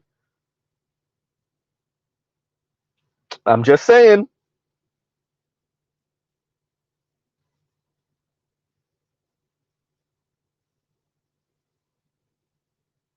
Right? So, and GC says couldn't find anything saying Prokop isn't ADOS. Well, that remains to be seen. We'll wait to see what is what. Right? If somebody could find anything, we'll see what is what soon enough. Right? And then, yeah, where's the proof? As Big Kev said, look, there doesn't need to be any proof. There does not need to be any proof. I mean, like, there should be proof, but there doesn't need to be any proof. According to these people, they said it, so it is. Right? I told FD, this ain't no little internet thing. I told him, bro, this is not just loser black women, that might have a menial job, and they hate their life. Well, these women do hate their lives, but and they're engaging in this conversation because they're not degreed and no. Many of the women that we engage with are doing at least okay in life. Many of the women that we're engaging with are at least doing okay in life. And for them, it is ideological. For some, it's ideological. For some, it's because of whatever childhood trauma, rejection trauma they're going through still. A. Kim Foster. A. Chrissy. A. Khadijah. Right? But for some of them, it is ideological. I am going to use the tools of white racist society to regulate the Negroes. It is a flex in classism. Right?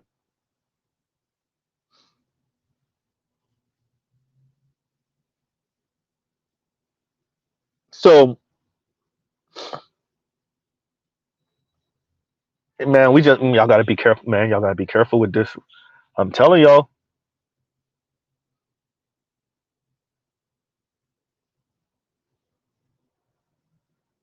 Because, so we went from, Kim Foster to now this professor about to have a conversation with Courtney Michelle, a debate, a conversation, either or. I'm not liking this, y'all. I ain't gonna lie to you. I'm not liking this. And it's because they're calling Courtney Michelle a pick-me of all people, right? Calling Courtney Michelle a pick-me because she doesn't have the absolute worst rhetoric when it comes to black men. You imagine? You calling Courtney Michelle a pick-me. Then we got to start asking, then who is it? And once again, it's women that frame their sexism and misandry in a way that's palatable to white folks, particularly the white left. Right? Damn, I hate when they do this, man. I'm sorry, y'all. It's a roadblock. They put this thing up all the time. Then you got to go make a freaking U-turn and BFE nowhere. I'm sorry, y'all. So I have to figure out how this is going to go. Where is that turn? Oh, there it goes right there. So let's hurry up and get that out the way. Come on, you're messing me up. All right, y'all. So yeah, I detest this. I said it to y'all before. I meant it when I said it. I find this supremely dangerous. They're gonna continue to engage in it. Yeah. All right, I'm gonna make this U-turn. Haha, made it. Skip. Okay. Let me let them white man get me down. So Miss Courtney, once I heard that, y'all saw the way I lit up. I was like, wait a minute. I really wanted to talk to her. I really wanted to give her my number and be like, look, if you ain't been, if you haven't been around these types and really get it, she's gonna rip you apart.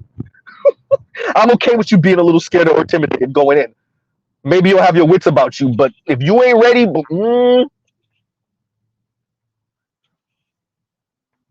because the goal is going to really be to push the pick-me concept and to show how you're just a little thirsty, wayward black women who don't know what you got yourself into, and you are okay with condoning black men sexism, right? And to really push the tactical patriarchy thing. That's really what it is. Right? I don't know, Miss Michelle. Right? So that's really what I'm trying. Miss Michelle, you got off a little too early, but I'm not gonna keep on beating this dead horse. Yeah.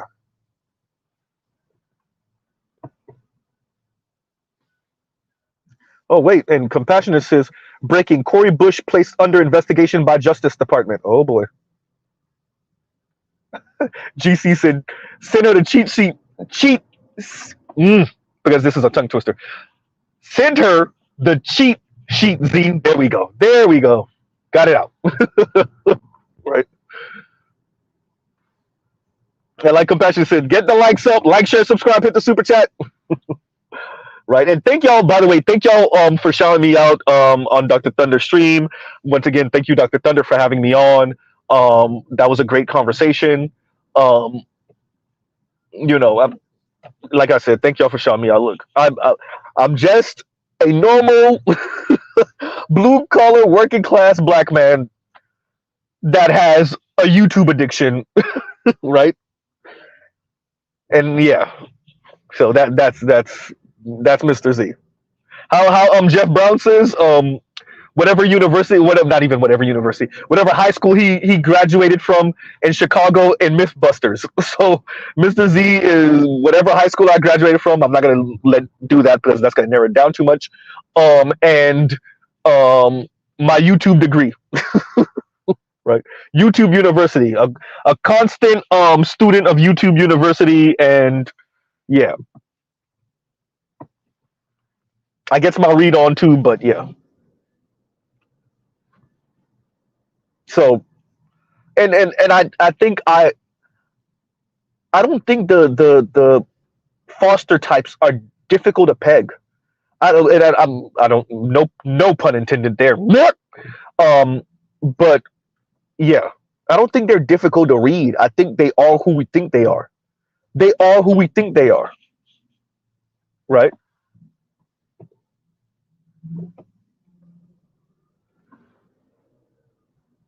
So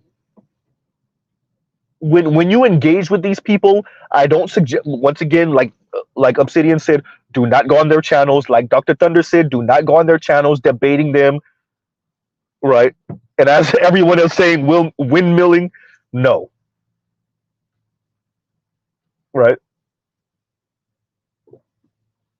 Do not. But if you engage with people that think like this in your personal life, a sister, a girl cousin, a uncle, right? The way you frame things, the way you present, the way you speak, the words you use, the tone of voice you use, it matters. It all matters. And you're not just debating for the sake of debating. You are planting seeds. That cousin that might be on the fence, whether girl or guy cousin, you are planting seeds. And it may not sprout in front of you. It might take a year or two, a few months. They're speaking to someone, something happens in their life, and they're like, there we go. That's what Z was talking about. Right? And that change of mind might happen when you're not around. You might not even know about it. You might not never find out about it. And you got to be okay with that. You got to be okay with a I told you so moment that happened, but you weren't there. This is what I was talking about that happened that you don't know about.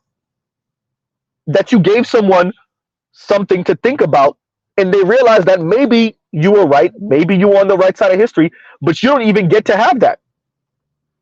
Right?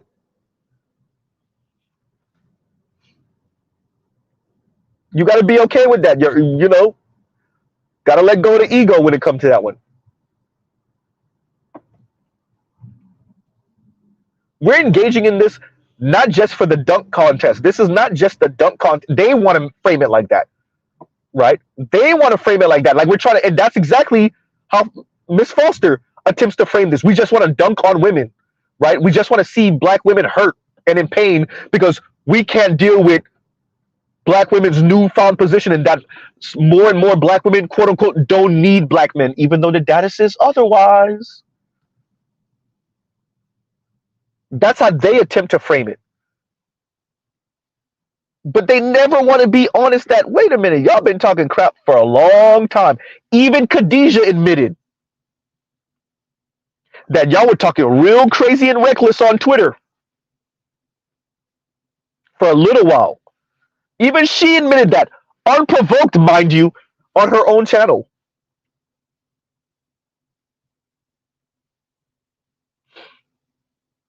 Right?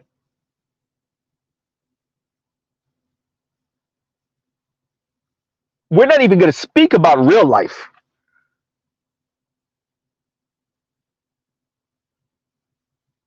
Right?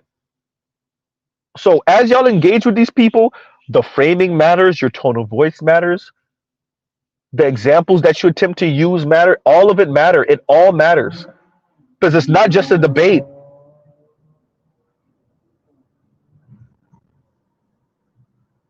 Right? It's not just a debate. Do not just see it as a debate.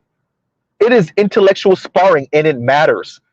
Especially if that intellectual sparring is happening in front of young folks. If you debate an older cousin in front of a younger cousin, a 15-year-old cousin, a 14-year-old cousin, the boys and the girls, that matters. If you have a conversation with an aunt and she's trying to stress to you that black men are the F-ups and the only reason that black women are the way they are is because black men are the losers and the F-ups and black women got to make up for it by pretty much being a-holes, that conversation with your aunt in front of her daughter or in front of her son matters. And the way you speak matters. And the way you frame that or allow for her to frame it matters. that uncle that says the same thing, that the reason why black women are the way they are is because the Dr. Umar uncles, the Bliss Watkin uncles, the Willie D uncles, the Steve Harvey uncles that try to son you in front of their son and tell you, oh, the reason why black women are the way they are is because black men won't step up. The way you frame that or allow for him to frame that, it matters.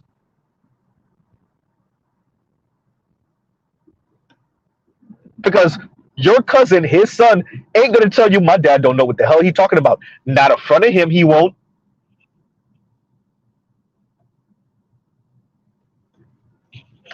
But in 2 and 3 years, your cousin might come to me and, you know what, you were right. My dad don't know what he talking about. My dad been married to my mom for 37 years. He don't know what the game is now.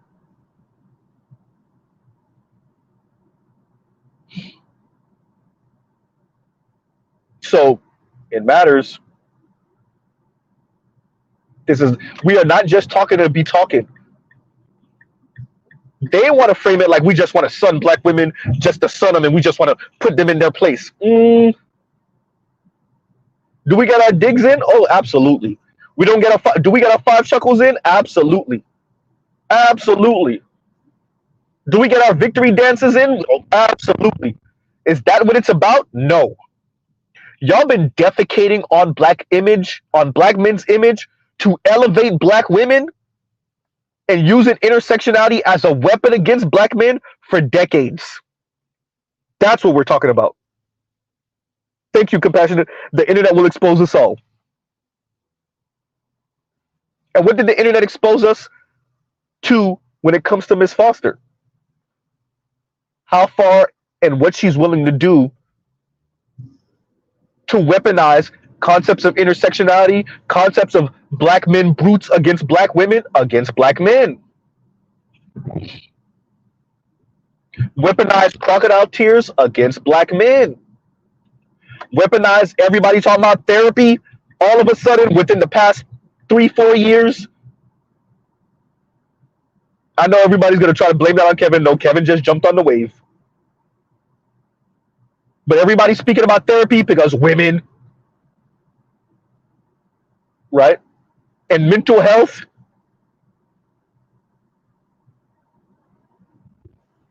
What did Kim do? She weaponized everyone speaking about mental health against black men. That mental health crisis against black men. Black men, they just can't deal with,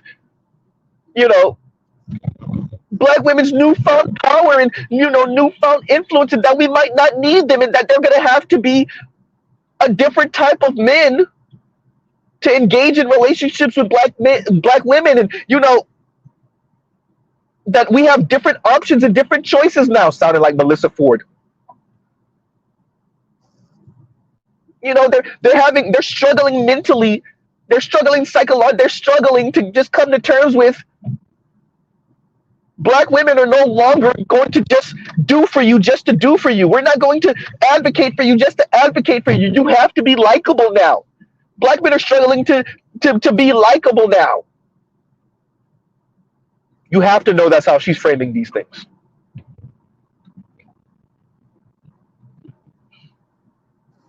Right? You have to know that's how she's framing these things. Kim Foster will never admit that she engages and she likes engaging in the street fight as long as she can win.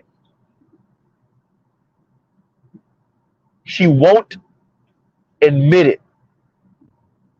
When she starts to lose, or when it looks like she might lose, she's going to pull out the crocodile tears and weaponize white society's anti-black misandry against black men.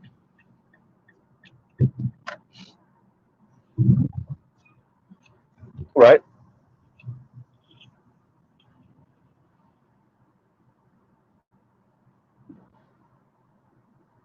Dangerous.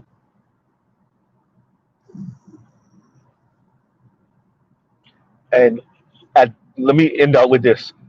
And remember and recall, What did FD tell us? He's in community with women like this. Now, he did say, him and her have had a back and forth, whatever that means. They have their disagreements, whatever that means. Once again, like I said, if Kim Foster can always frame them entering an intellectual or ideological debate with black men and losing as them being the victims of harassment and bullying, if they continue to be able to do that, then when does it stop? Right? When does it stop? So we never get to have an honest conversation about what's going on here in racist ass black women weaponizing anti-black misandry against black men. So we're never going to have that conversation. Right? We're never going to have the conversation about petite bourgeoisie black women and how they weaponize intersectionality and the white racist society against black men. Even though Tiffany Cross let it slip. Right? That she knows, and that means other women like her, the Kim Fosters of the world, that they know what's going on. They know what they're doing. And they know that they're supposed to be the petite bourgeoisie that regulate the Negroes. Right? They know. And they know what we think about that. That's what Tiffany Cross exposed, actually.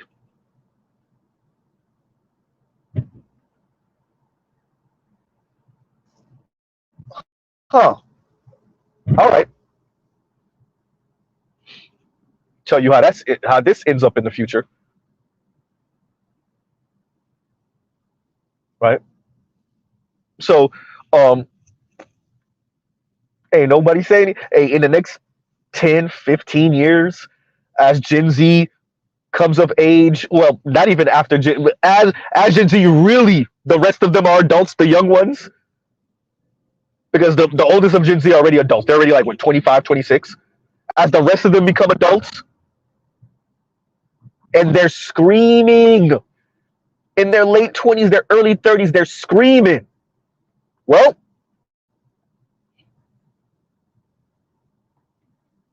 ain't nobody signing up for this. No man is signing up for this. That men funds, women runs patriarchy under feminist specifications that y'all try to call egalitarian.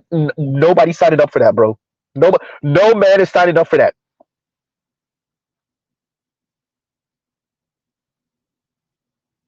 No man is signing up for that. So whoever that professor is could attempt to wag her finger at Courtney Michelle for not being a good little cog in the system, for not being a good worker bee.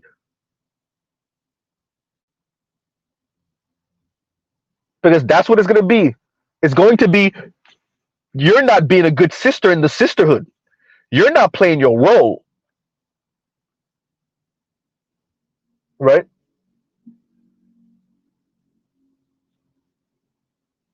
So as this professor, because that's what it's really going to be, it's going to be to shame and then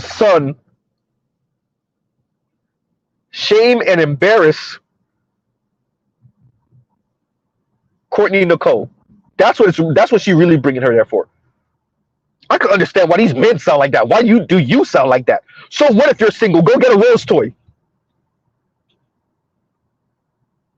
Huh?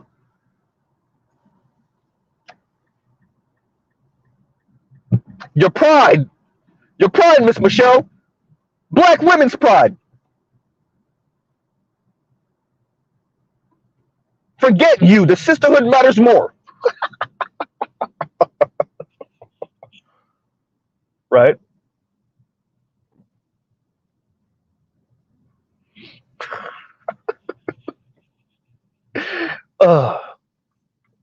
Take that monkey ish off, you embarrassing us.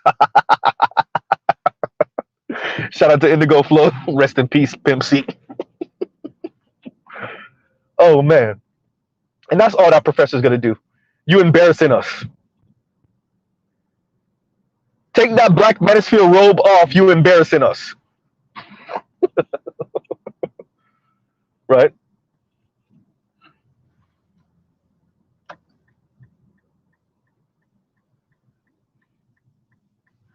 And Courtney Michelle out of all people. Courtney Michelle out of all people. That's fine. You try to bring Courtney Michelle on to have a conversation or debate or however this is supposed to go. And she over here, getting the wrong debate in and then going on to Dr. Thunder to speak about the professor. Well, speak about the professor, but she don't realize we actually were talking about Miss Foster.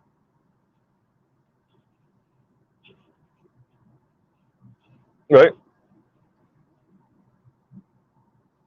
Wow.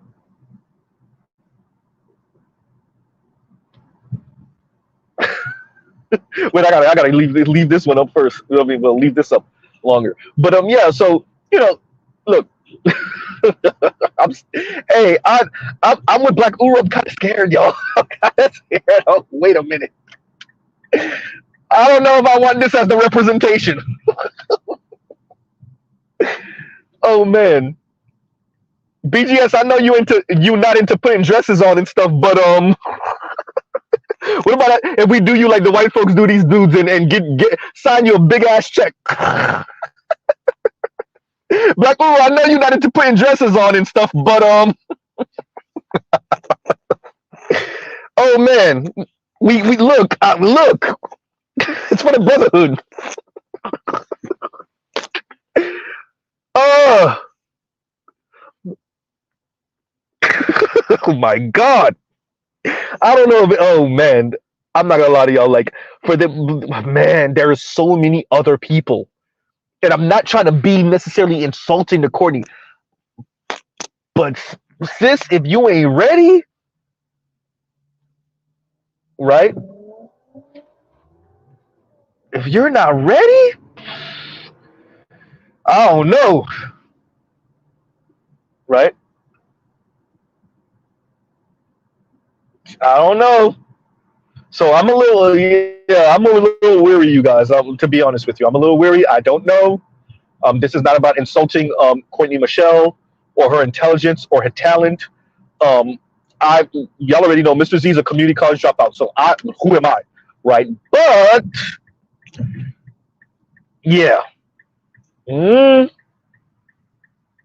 right, Miss Michelle, we're gonna need you to get out your ego. I heard that little bragging that she was doing on Obsidian channel. This is not the time. Right? And Afro National, thank you for the super sticker. Thank you for the super sticker. And Mr. Shook to you says, keep going, Z.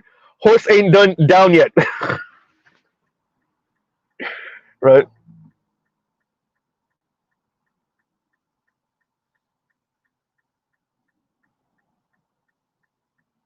And thank you. And Compassion says, you can't argue with feminists if you haven't studied their work. Right? And speak to them about the practical application of some of the things that they've said. And speak about the market cap of their ideology. The cap on their ideology. What does it look like when so many young people are grappling with wanting, in heterosexuals is particularly, wanting a companion, wanting to be in a particular relationship model that your own ideology is hindering? And I'm specifically talking about the women who find it difficult to be in relationship with men who are not as institutionally educated as them and who may not earn as much as them, or who do earn as much but not enough of a gap. What do you say to those women? And it's not just 2% of women too. It's not just 5% of women. Now what? What do you say to that? What do you say to, once again, the fact that it seems to be the women that can most afford to be single mothers, the women that can most afford to be single, are the women that are married with children. What do you say to that? How do you grapple with that?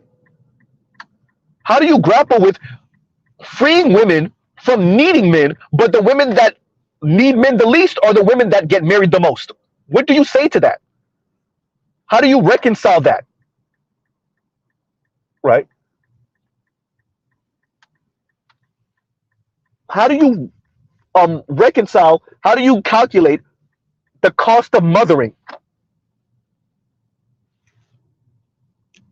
Right? And how do you reconcile the hypocrisy in concepts like heteropessimism coming from women?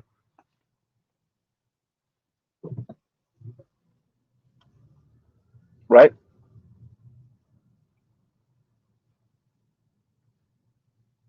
If you call this pick me behavior, if you're calling this tactical patriarchy, what do you think you're engaging in?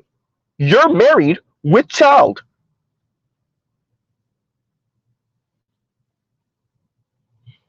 Do you understand how hypocritical it looks for women like you to be chastising, saying this is Courtney Michelle, women like me for the way I speak and advocate for black men? We know she don't advocate for black men, but okay.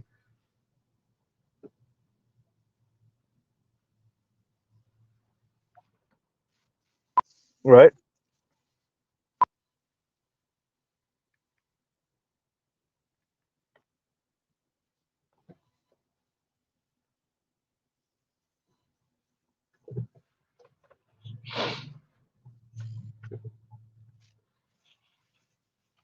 And yeah, I've seen people saying this in the comments. Um, and I'm gonna let. I think it should definitely be someone like a Black Uru or BGS or Art New Style or Artisan MC to speak about that. Um, you know, so yeah, I think I want to leave that for someone who's more who can give more of an in-depth analysis about his career and what he meant to the culture and what he meant to black men. Um, yeah, right. So that's why I've seen it and I purposely and yeah, yeah. So and thank you for the super chat again, Mr. Shook to you. And John Jones says heavy on the when does it stop? Look, it's not though. Uh oh. And Indigo says medium man. The solution is rooted in separation, right? And hey, it looks like Black Uru. It looks like your concept. If I'm reading that correctly, it looks like what you're saying about the political separation. It looks like it looked like it might be. That's if medium man. If that's how he's framing it, right? If that's how he's going to frame it, which by the way, huh? A black women have already psychologically, politically separated from black men. When black men fully own, like if we were to really get on the books a political separation, right? Where people know that black people are still black people and they still gonna get married and they still gonna have sex and they still gonna mainly live around each other probably and et cetera, et cetera. But there is an understanding about the difference between how black men, like there is a growing chasm difference, a growing gap difference between black men's political ideology and black women's political ideology, and how black men perceive America and how black women perceive America and how black men are treated in America and how black women are treated in America. When black men fully own this growing gap as a collective, I'm not speaking about us in the black manosphere. I suspect that black women will not get as far as they think they will, because what they traffic on is our death in our blood in the oppression of us. Because inherently, everyone understands social dominance order. And when black women can no longer link their oppression to our oppression, it's going to be real. They're going to have to really double and triple down on black boogeyman, black man boogeyman. They're going to really have to double down on that. Because when they can no longer, when you can't BLM black men's death anymore, oh boy. If black women think their plights are being ignored now, whew, if you can no longer say, but you still got to do first, we're the mothers of black men. And if I'm doing better, then he's doing better. We're the sisters of black men. We're the daughters of black men. So what if we don't care about them for real, for real, for real?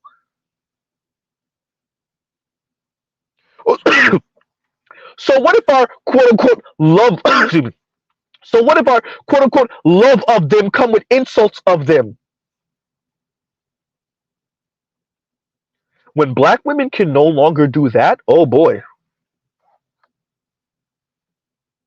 So a political separation, I'm telling you right now, I suspect a political separation, black women are really going to try to double down and triple down on the black femicide, because now they really got to make you the boogeyman to get anything from white society. Because the white left will, it's just, first of all, then you're really going to have different voting patterns, right? Then you're really going to be able to show, look at the abuse, right? They're really going to have to try to paint you out as being the monster, black men. You're right.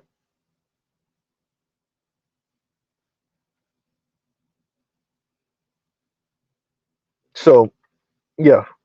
And on that note, everyone, right? So let me see what I'm saying. See exactly. And I literally, and I literally just said that. And Lion says, "Z, you still here?" Exactly. And that's already happening for those of us that, if we have the ability to, that's already happening. And Compassionate says that'll just make us avoid them more, and that's already happening.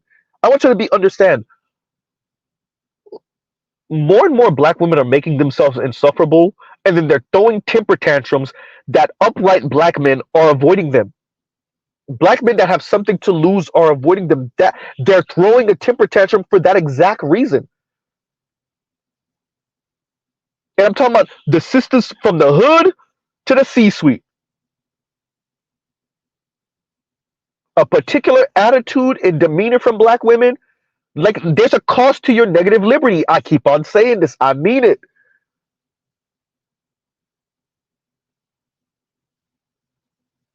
No, I'm lying. No, she's not. She's not home yet. But and Lion says, "I thought you've been going to see your lady." No, she ain't home yet. She will be in a little bit though.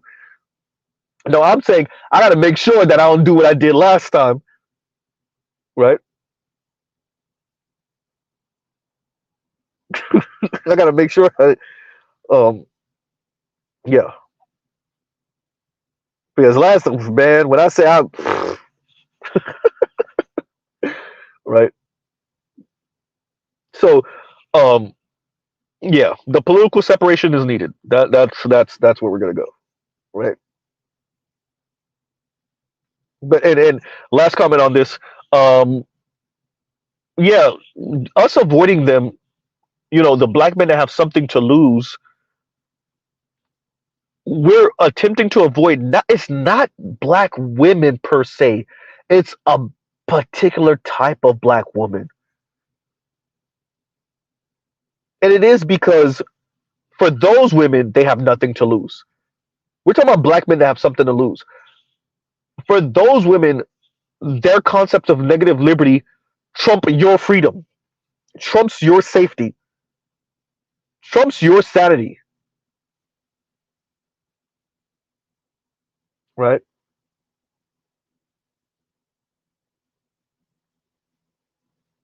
So, yeah, and that avoidance plus the fact that for the most part white dudes are ignoring them, Man, you imagine.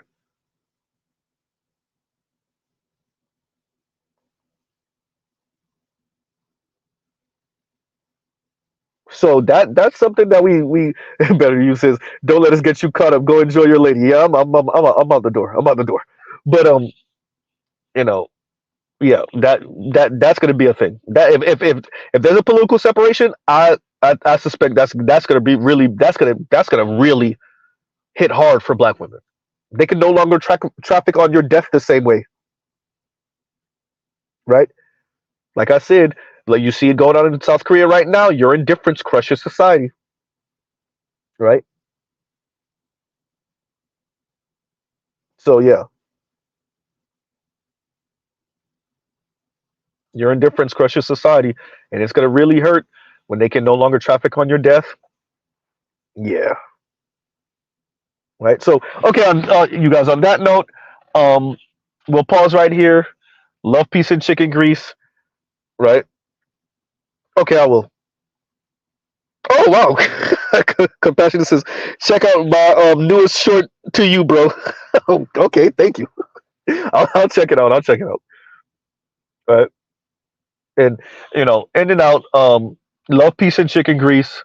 Y'all gotta check out other Black Manosphere content, other non-Manosphere content. For the love of God, go read something, go watch something that has nothing to do with no Black Manosphere, nothing. Um, yeah, and it's important so that you can be able to contextualize what we're seeing here, right? And to Courtney Michelle, please understand the weight that's on your shoulders right now. Don't get in your ego bag. I would suggest you, if this lady has ever read any books, hurry up and try to order those books and read them. Read as much as you can. Whatever articles, whatever online publication, read as much as you can to get an idea of this lady and her framing of arguments and which angle she's going to come at you with. Any interview she ever did, if you can find it on YouTube or any of these um, video platforms, please look into her, particularly on the subject of man woman relationships, black man, black women relationships, if you can, please. Right? So, on that note, y'all have a great rest of y'all day. Yeah, Mr. Z out. All right, everyone. Y'all have a great rest of y'all day. Peace.